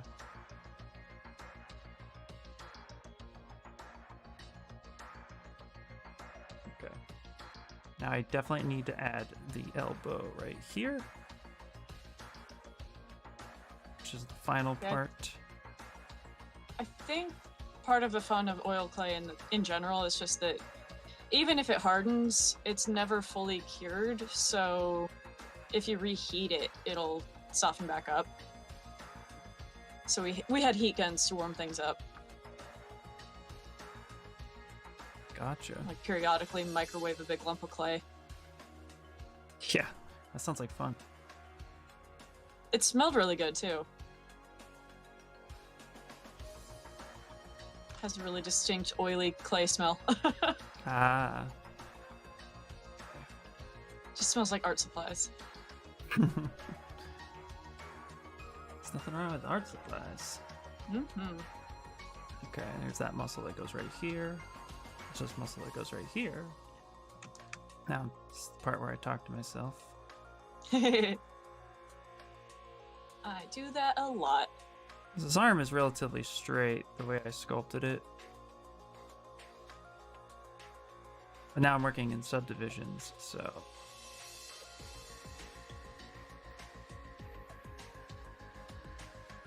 Now we'll kind of soften it up the rest of the way. Most of Simon Lee's stuff is Shavant. Nice, okay, gotcha. I would have to remix clay when I was a teacher's assistant in school, and that stuff smelled awful. Oh, yeah, when you're remixing it, it doesn't smell so great. When it's fresh, it smells awesome. Yeah. It's like once people's grubby hands have been all up in it, it's I can see that, yeah. Okay. I'm gonna take a look at how the elbow is. Kind of sticks out a little bit. Maybe I'll bend his arm just a little bit, just to get a little bit more natural feel. I think it looks a little stiff. So let's actually grab this right here. Kind of soften I think that. that's part of why mine looks like she's making a fist. Maybe I should do that too. Yeah. So we'll just kind of bring that in a little bit. I would still love to see that écorché that BTox94 was talking about. You know, it's helpful if you're gonna make a critique to kind of show the information that you're talking about. It's my opinion.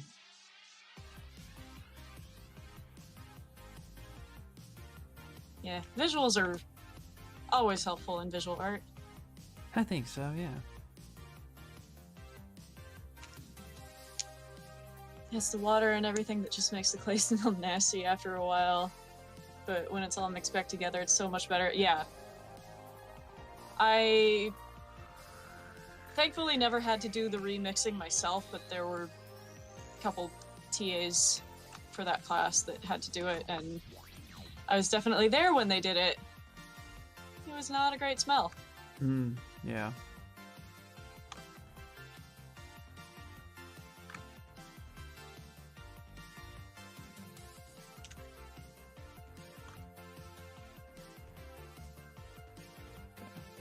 Let's go up the subdivision a little bit.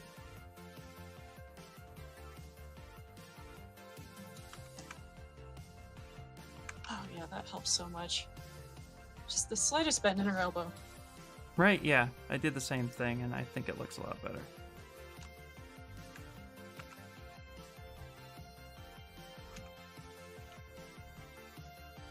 There's other aspects too I pushed a little too far, so I'm dialing them back in.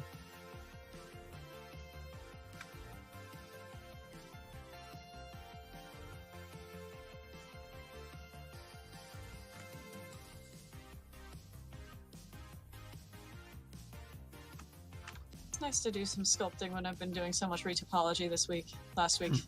What day is it? It is Monday. Yeah, I completely agree. Again, that's why I could never really just be heavy into topology because, yeah, I don't know. I need to get that. I need that art aspect. Yeah. Okay. Yeah, I definitely don't hate retopology as much as a lot of people do. It's not my favorite.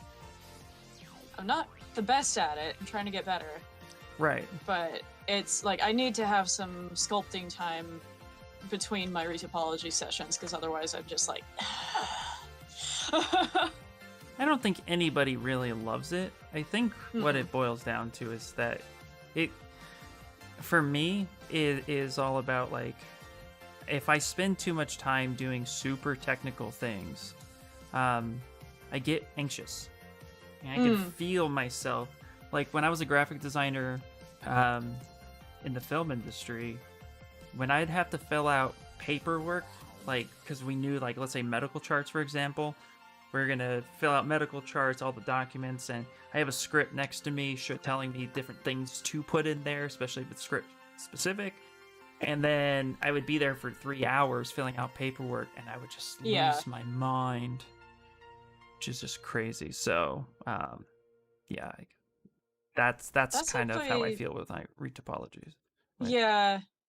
I don't know that I quite get that feeling with retopology, but I definitely get the same, like, doing too much technical stuff anxiety. I didn't start realizing it until I had been through my coding boot camp, and I was looking for jobs as a software engineer because that's what, I went to the coding boot camp. That's what I'm supposed to do now.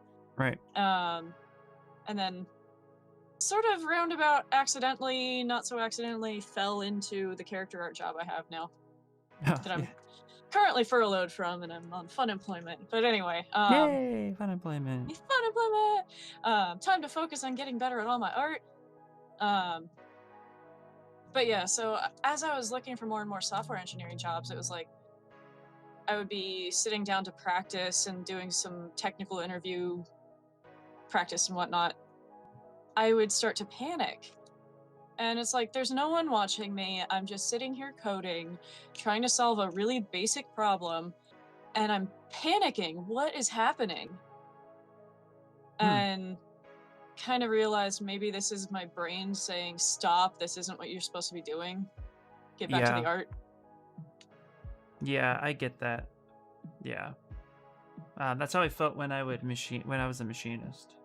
I felt like it's not what I'm supposed to be doing, and my body's screaming at me that I'm doing something that I don't really want to be doing. Yeah, so I get that feeling. Isn't that interesting how your body just kind of argues with you like that? Yeah, it's like, okay, we're gonna do this thing now, and the body's like, no, you're not. We're not. Yep.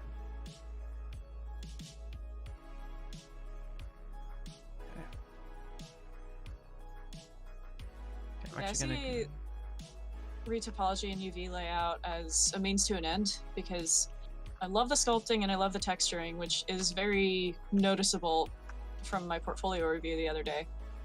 Oh, you had a portfolio review? Yeah, with Anna.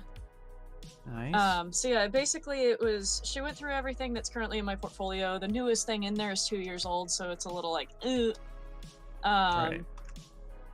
But aside from the Beetle, everything I've made that's portfolio worthy since then has been under NDA, so I don't have anything to show. That's why I'm working on the Beetle. But yeah, she said my sculpting, she even made a note for herself that said rocks at sculpting. And I was just like, oh, okay. Thank you. And then my texturing, she didn't say a word about my texturing. So I'm like, I'm going to assume that means it's No fine. news is good news. Yes, Yeah. it's fine. But like all the technical stuff, I definitely need some help with. It's not like god awful, but I feel like I've guessed a lot over the years because technology has improved, and like what a game console can handle has improved, and I don't necessarily know what best practices are anymore. Right. Because when I was learning, we had just gotten physically based rendering, and now that's just standard. Right. And like we were making characters between 5 and 25,000 polygons, and now it's up to like 100,000. And I'm like, when did that happen? Literally overnight. Yeah. Yeah, that's pretty interesting But how that works. yeah, so yeah, I see retopology and UV layout as like, okay, these are just the steps I need to take in between the fun parts, because I have the sculpting on one end and the texturing on the other. It's the in-between parts that I'm like, okay, I just need to get this done so I can move on to the fun. Yep. See, and that's why I decided I like juggled all that stuff in the beginning, because I was like really trying to figure out what I wanted to do, and I really needed to love what I do, even because there are going to be days when it's just too much work, you know. Yep. And if the work is already work and it's too much, then I'm not going to be able to do well. So it was something Exactly. I definitely balanced on, and I thought I would much rather spend all day cutting keys and figuring out articulation than doing retopology. And then I realized what's cool about that is even though I consider articulation to be the retopology, the retopology of games. Like, that's what articulation is for toys. But I don't know. That's more of a puzzle worth figuring out, in my opinion. Where, yeah, the going through manually making squares, yeah, there's no love there whatsoever. But I had to ask myself that. You know, I had to really figure that part out. And I think a lot of people kind of get into games because they think, oh, this will be fun, this will be easy money, or this will be good money. But I don't know. Like, yeah, it's something I had to really like kind of wrestle with, and I think it's good to do. Kind of went on a tangent there, and I almost forgot what I was talking about. So I do that all the time. Yay! There we go. I talk about my ADHD a lot. I'm pretty open about it. My brain's just all over the place all the time. Right.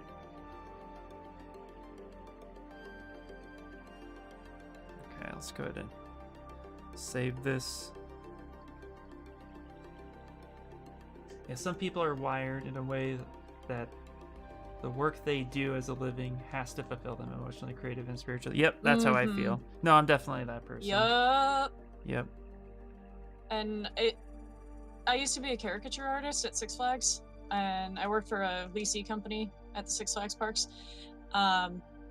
Really fun job, but not fulfilling at all.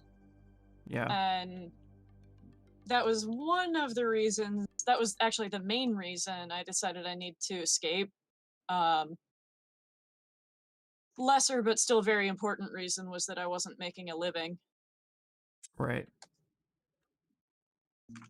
But yeah, I figured I need to do something that would actually be fulfilling, that would feel satisfying to me, and hopefully also pays a living. Right, exactly. That's the key part. Paying the living. Yeah. That's why I went to the code boot camp, because I thought that would be my escape route. The plan was learn how to program. It doesn't matter if it's game programming or web development or whatever. If you learn how to program, learning another language is much easier. Yeah. It's that first language that can be pretty tough.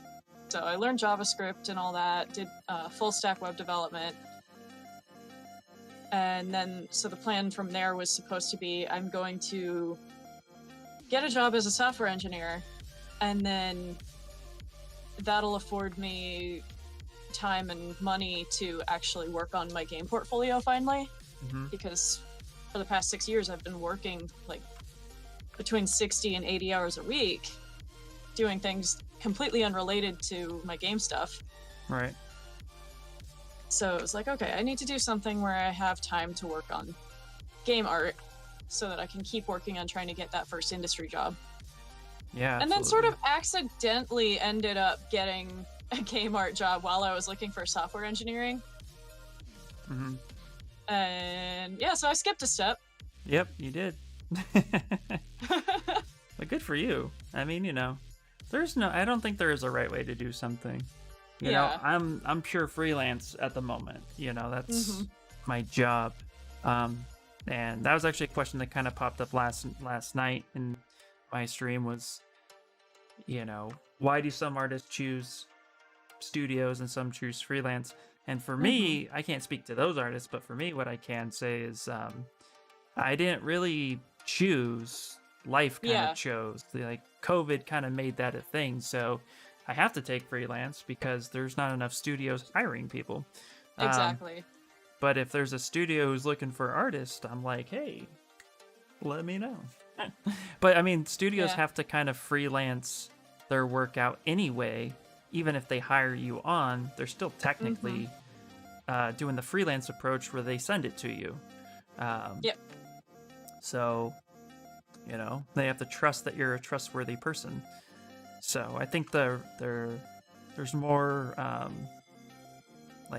restrictions for hiring that studios are going by because they want to be able to trust that person. So if you're somebody who has experience already in the industry, then you'll be more, in their mind, you might be a little bit more trustworthy to work with. Yeah. So just because you have that experience. And yeah, my job started as a 2-week freelance trial contract, and then kept getting extended and extended and extended, and eventually it just became full-time. And yeah, I kind of feel like I sort of, so we're always talking about getting your foot in the door. Right. I kind of feel like I got my toe in the door and then just kind of wriggled the rest of my foot in. Yeah. Hey, that's okay though, you know? Like you gotta start somewhere. So we got a few more minutes. What I'm gonna do now to kind of cinch a little bit of the details here, I'm gonna save it real fast. Oh yeah, that's a good idea. I should probably save mine. What I'm gonna do is actually duplicate this. I'm gonna save as a new step. So I'm gonna go 4. Here we go.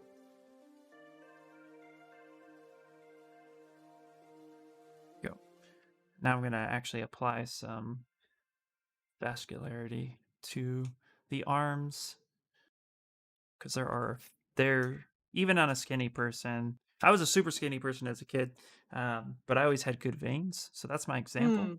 Not everybody has good veins, but everybody's different. I definitely do in my hands. Well, that's good. So I'm going to add some slight veins.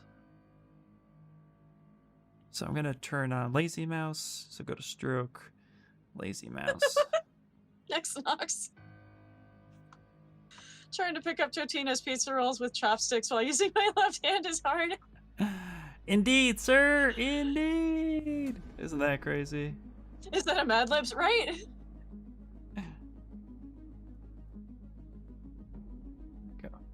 I can't say I've ever tried to use chopsticks with my left hand. Yeah, I can't say that I've tried to use chopsticks with my left hand at all, actually. I also can't say I've ever tried to pick up pizza rolls with chopsticks. Yep. First time for everything. And then just kind of look at how some of these veins go. Cardi, I have, but I'm left-handed. Yeah, that's the excuse. I mean, it's a valid one. Makes sense, right? Yeah.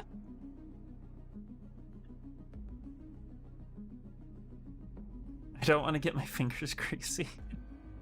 Hey, that's okay, man. I mean, you know, do what you got to do. That's what I say. I use chopsticks for Cheetos. That's fair. That's a super clever idea. I'm just gonna Yeah. throw that out there. Avoiding the Cheeto fingers. Yep.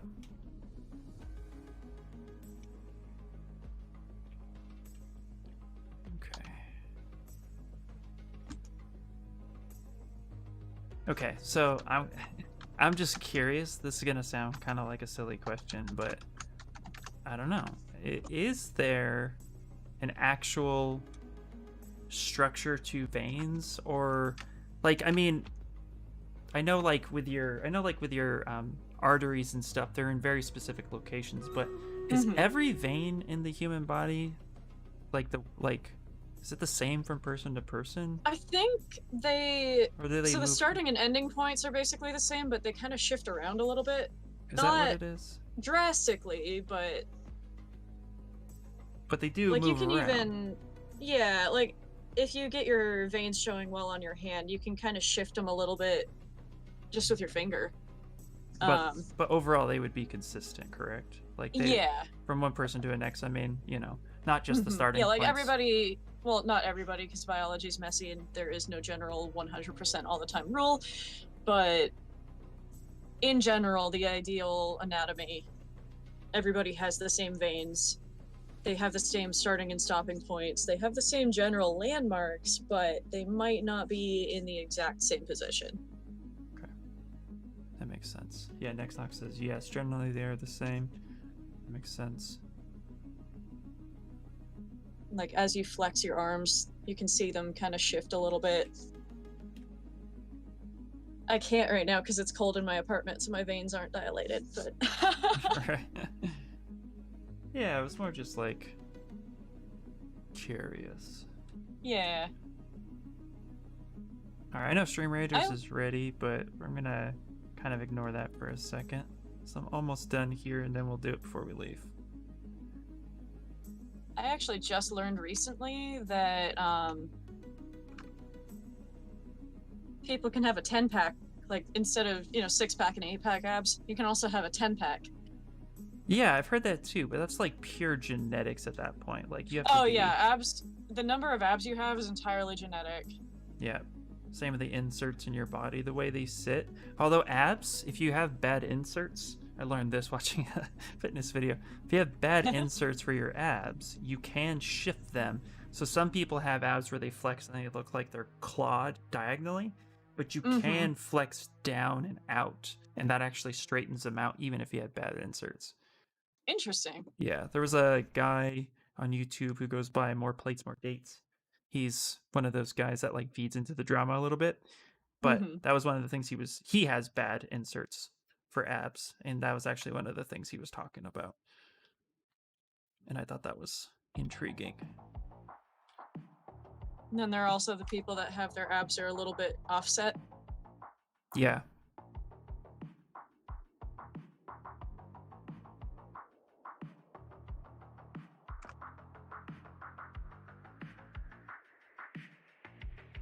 Nurses always know where to stab you. That's not true, Nexnox. Yeah, I've had plenty of nurses that would argue that with their actions. Yeah, they do not necessarily know where to stab you. They have to dilate that vein first. But they have to be able to see the vein. But your wife knows where to stab you, Nexnox. Because his wife is a nurse. Ah, nice. So he knows from experience. He knows. I thought that was a dig at his wife. Nope, not a dig, just fact. Depends on the nurse. Yeah, 100%. Yeah, I've had a lot of bad nurses not know where to stab you and be like, "Oh, I'm sorry, I messed that up. Can we try that again?" No, would you get it right? Right. I have pretty good veins. It's pretty easy to get them to dilate and be visible and everything, but I've had people miss even when it's like sticking out and very visible. Yeah. I have really great veins. I just have to put my arms down for 2 seconds. Even in my worst health condition, I can put my arms down and my veins just pop. So I was never really worried about vascularity for me. But yeah, I've had nurses always miss. pulled. So they usually have to do a little bit to get mine to pop out, but they do very well. Nice. Yeah, very humble brag, Snickles. I take it where I can such get good it. veins. I have such great veins. I'll take it where I can.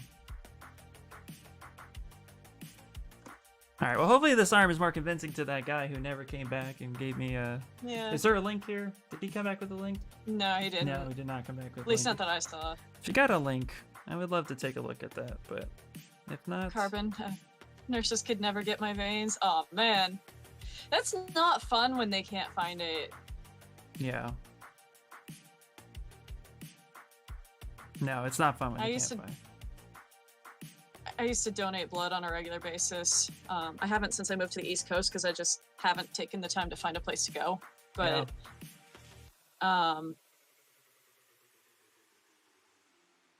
every time I went, so I would donate. I think it was just red cells. I can't remember. It was something that took like 2 hours instead of the regular 5 minutes. Mm-hmm. So I'd just sit and watch a movie while they're doing it. It was fine. But they always had to put like 3 blankets and a heating pad on me, and then put another heating pad on my arm on top of where the needle was in, and then give me a hot water bottle to squeeze with that hand. And it would still, every once in a while, the machine would start beeping because it got too cold. The veins constrict when they get cold, so the blood doesn't flow as well, so... Nope, so yep. Card here. They're much better now that I'm healthy and work out. Like buff juice, weird flex.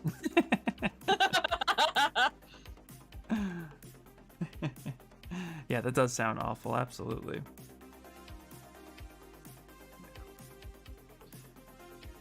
Yeah, veins are weird. Okay. I'm trying to like texture this real quick, but like I'm using the clay buildup to kind of like give a little bit of skin texture. Oh god, Carbon, that sounds awful. What did Carbon say? I said had moments where they missed my vein on both arms, so they had to go back to the first arm. Needle had to be joysticked around until they could catch it. That's weird. Oh, no thank you. Yeah, that sounds awful. Yeah, I've had them have to switch arms before. Usually when they do, it's because I'm cold and my veins just don't want to dilate, but... Yeah. Yeah, that's crazy.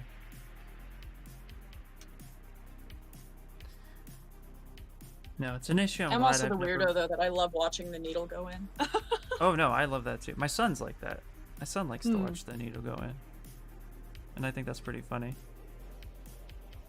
Actually, before COVID, when we go to the doctor to take him to have his checkup, he'd always ask, "Am I gonna get a shot?"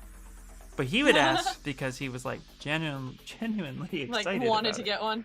Yeah. I don't know that I ever quite got excited about it, but I wasn't not excited. Yeah. No, he was always excited. Hey, Ryan, welcome back. Although, Ryan, we are getting ready to take off here in a second. Just kind of... But we'll be back tomorrow. But we'll be back tomorrow. Same bat channel. Same bat time. And I think I've decided I will be on again later today because I want to work on my Beetle, and why not stream it? Yeah, exactly. Well...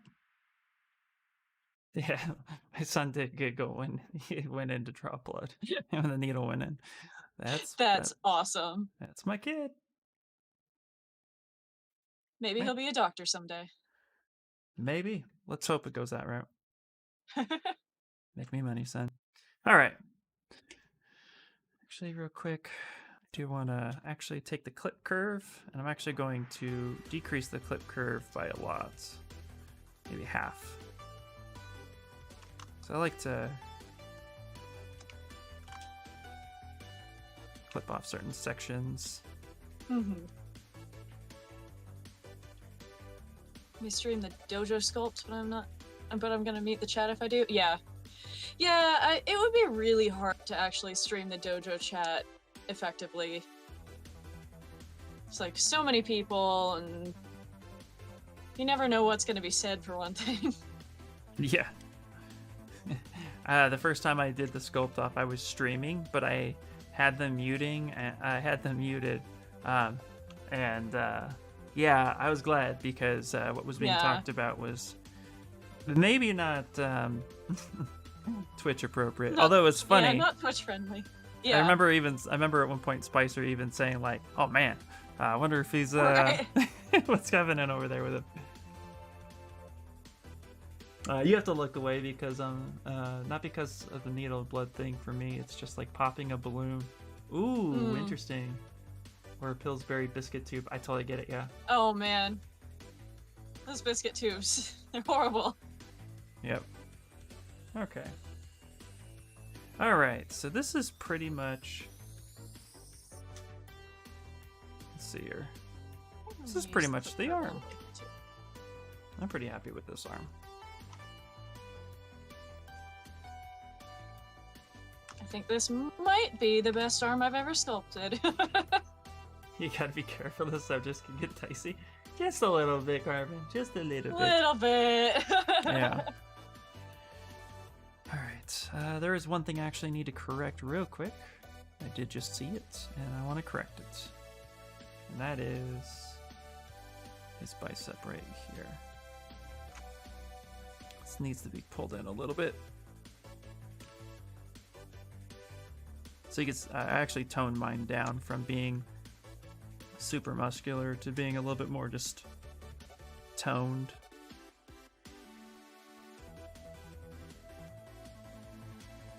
It's interesting when you start blending the shapes together because you want to keep those plane changes so that it resembles the thing from all angles, but you also like need to smooth a good chunk of all that away. So it gets interesting when you start doing that stuff.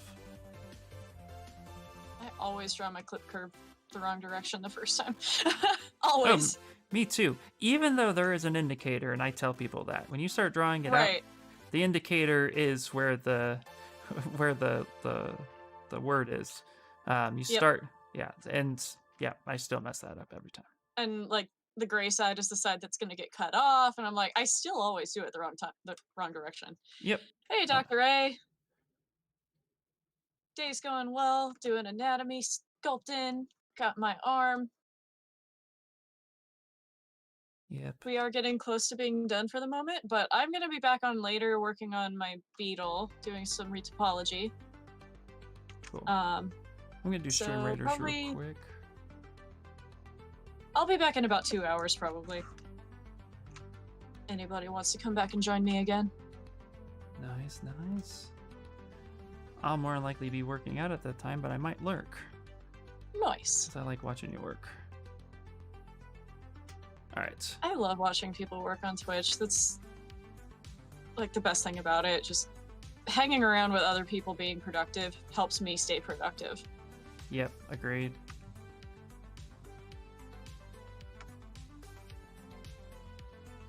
All right.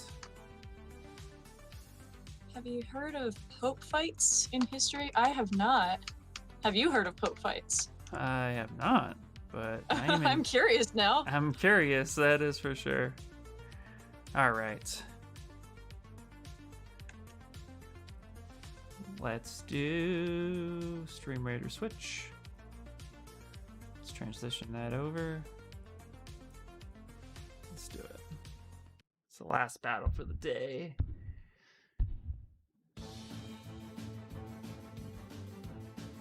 I don't think I placed anything this time. Ooh. I think I only managed to get on one, but I mean, that's what happens when I'm also streaming. Right. Ooh, I see Dr. Isle over on your side.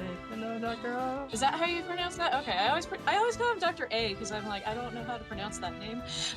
Well, I always like, I assume. I mean, I always like a aisleway in the grocery store. That's how I've always seen it. Okay, I'm assuming. I'm horrible at pronouncing names. He's probably going to be like, no, me too. you stupid guy. That's not how you At some say point, I was just like, I'm just gonna call you Dr. A, and he goes, yeah, that's good. it.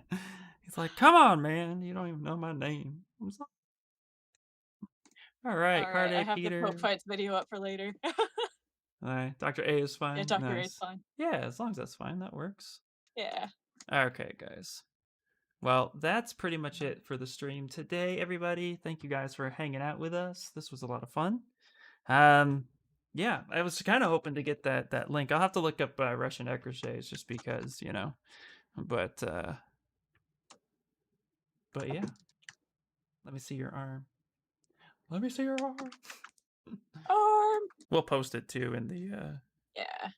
yeah, I'm actually just gonna Hi, take a Brandy. screen grab real quick. Bloop.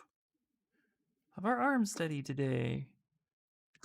Oh, that arm. I ended up tilting mine out a little steady. bit, just because if I do end up using this to build out another model, I'm gonna want it slightly more A-posed. Yeah, absolutely. Yeah, no problem, guys. Thank you guys for stopping by. Ryan Snickles, Next Nox Carde, Kamara Carbon. All right, guys. Take care, Slowby Art. Thank you guys so much for hanging out. We appreciate it. All the lurkers, thank you for hanging out. Hopefully this was helpful for you guys too. If you guys have any questions on how I approached it or how Kamara approached it, just tag us in Discord because we're gonna post our images there. And bring them tomorrow too. Tomorrow is hands, right? Yes. All right, tomorrow will be hands. So hands, and for me, hands are like building a character all on their own. The whole thing is asymmetrical, but there's some tricks that I like to pull where I pretty much Carbon, yes. If you want to join these, yeah, Do dude, it. do it. Absolutely. Stream away, follow along, ask questions, hang out. It'll be great for sure. But there are tricks with the hands that I like to do. I like to build one finger and then I like to then duplicate that finger. So yeah, but I'm sure Kamara has some really cool tricks too. But if this was helpful, let us Yeah, I like know. using the snake hook and bunch of dynameshing. You could use a hand refresher. Awesome. Yeah. Is head already done? Head is Friday, Ruben. So if you want to join us on Friday for head specifically, come in there. I'm going to be pushing I'm pushing a little bit more realistic style. But every blockout that we do, before you start pushing it to that realism, you can take it stylized. That's something I learned when I first took my anatomy course. Is that there's a point in which you can stop and say this will be stylized, or stop on pushing realism, and that's usually right when you block everything out. So either way, it will work out. But that will be Friday, so stop on by then. Tomorrow is hands, then legs on Wednesday, then feet on Thursday, and then we're doing the face on Friday. Torso, I can always hit torso following week if people really want to do it, but I feel like we've done that before, and torso seems pretty. Torso is pretty simple. I like a torso blockout. Brandy, stop. All right, guys, that is it for the day. We'll talk to you later. Thursday foot fetish. Exactly. You know what's up. You know what's I'll hit partner. All right, guys. That is it. We'll talk to you later. Bye. Bye. Bye. Bye. Bye. I will be back in about 2 hours. All right. So Have if fun. anybody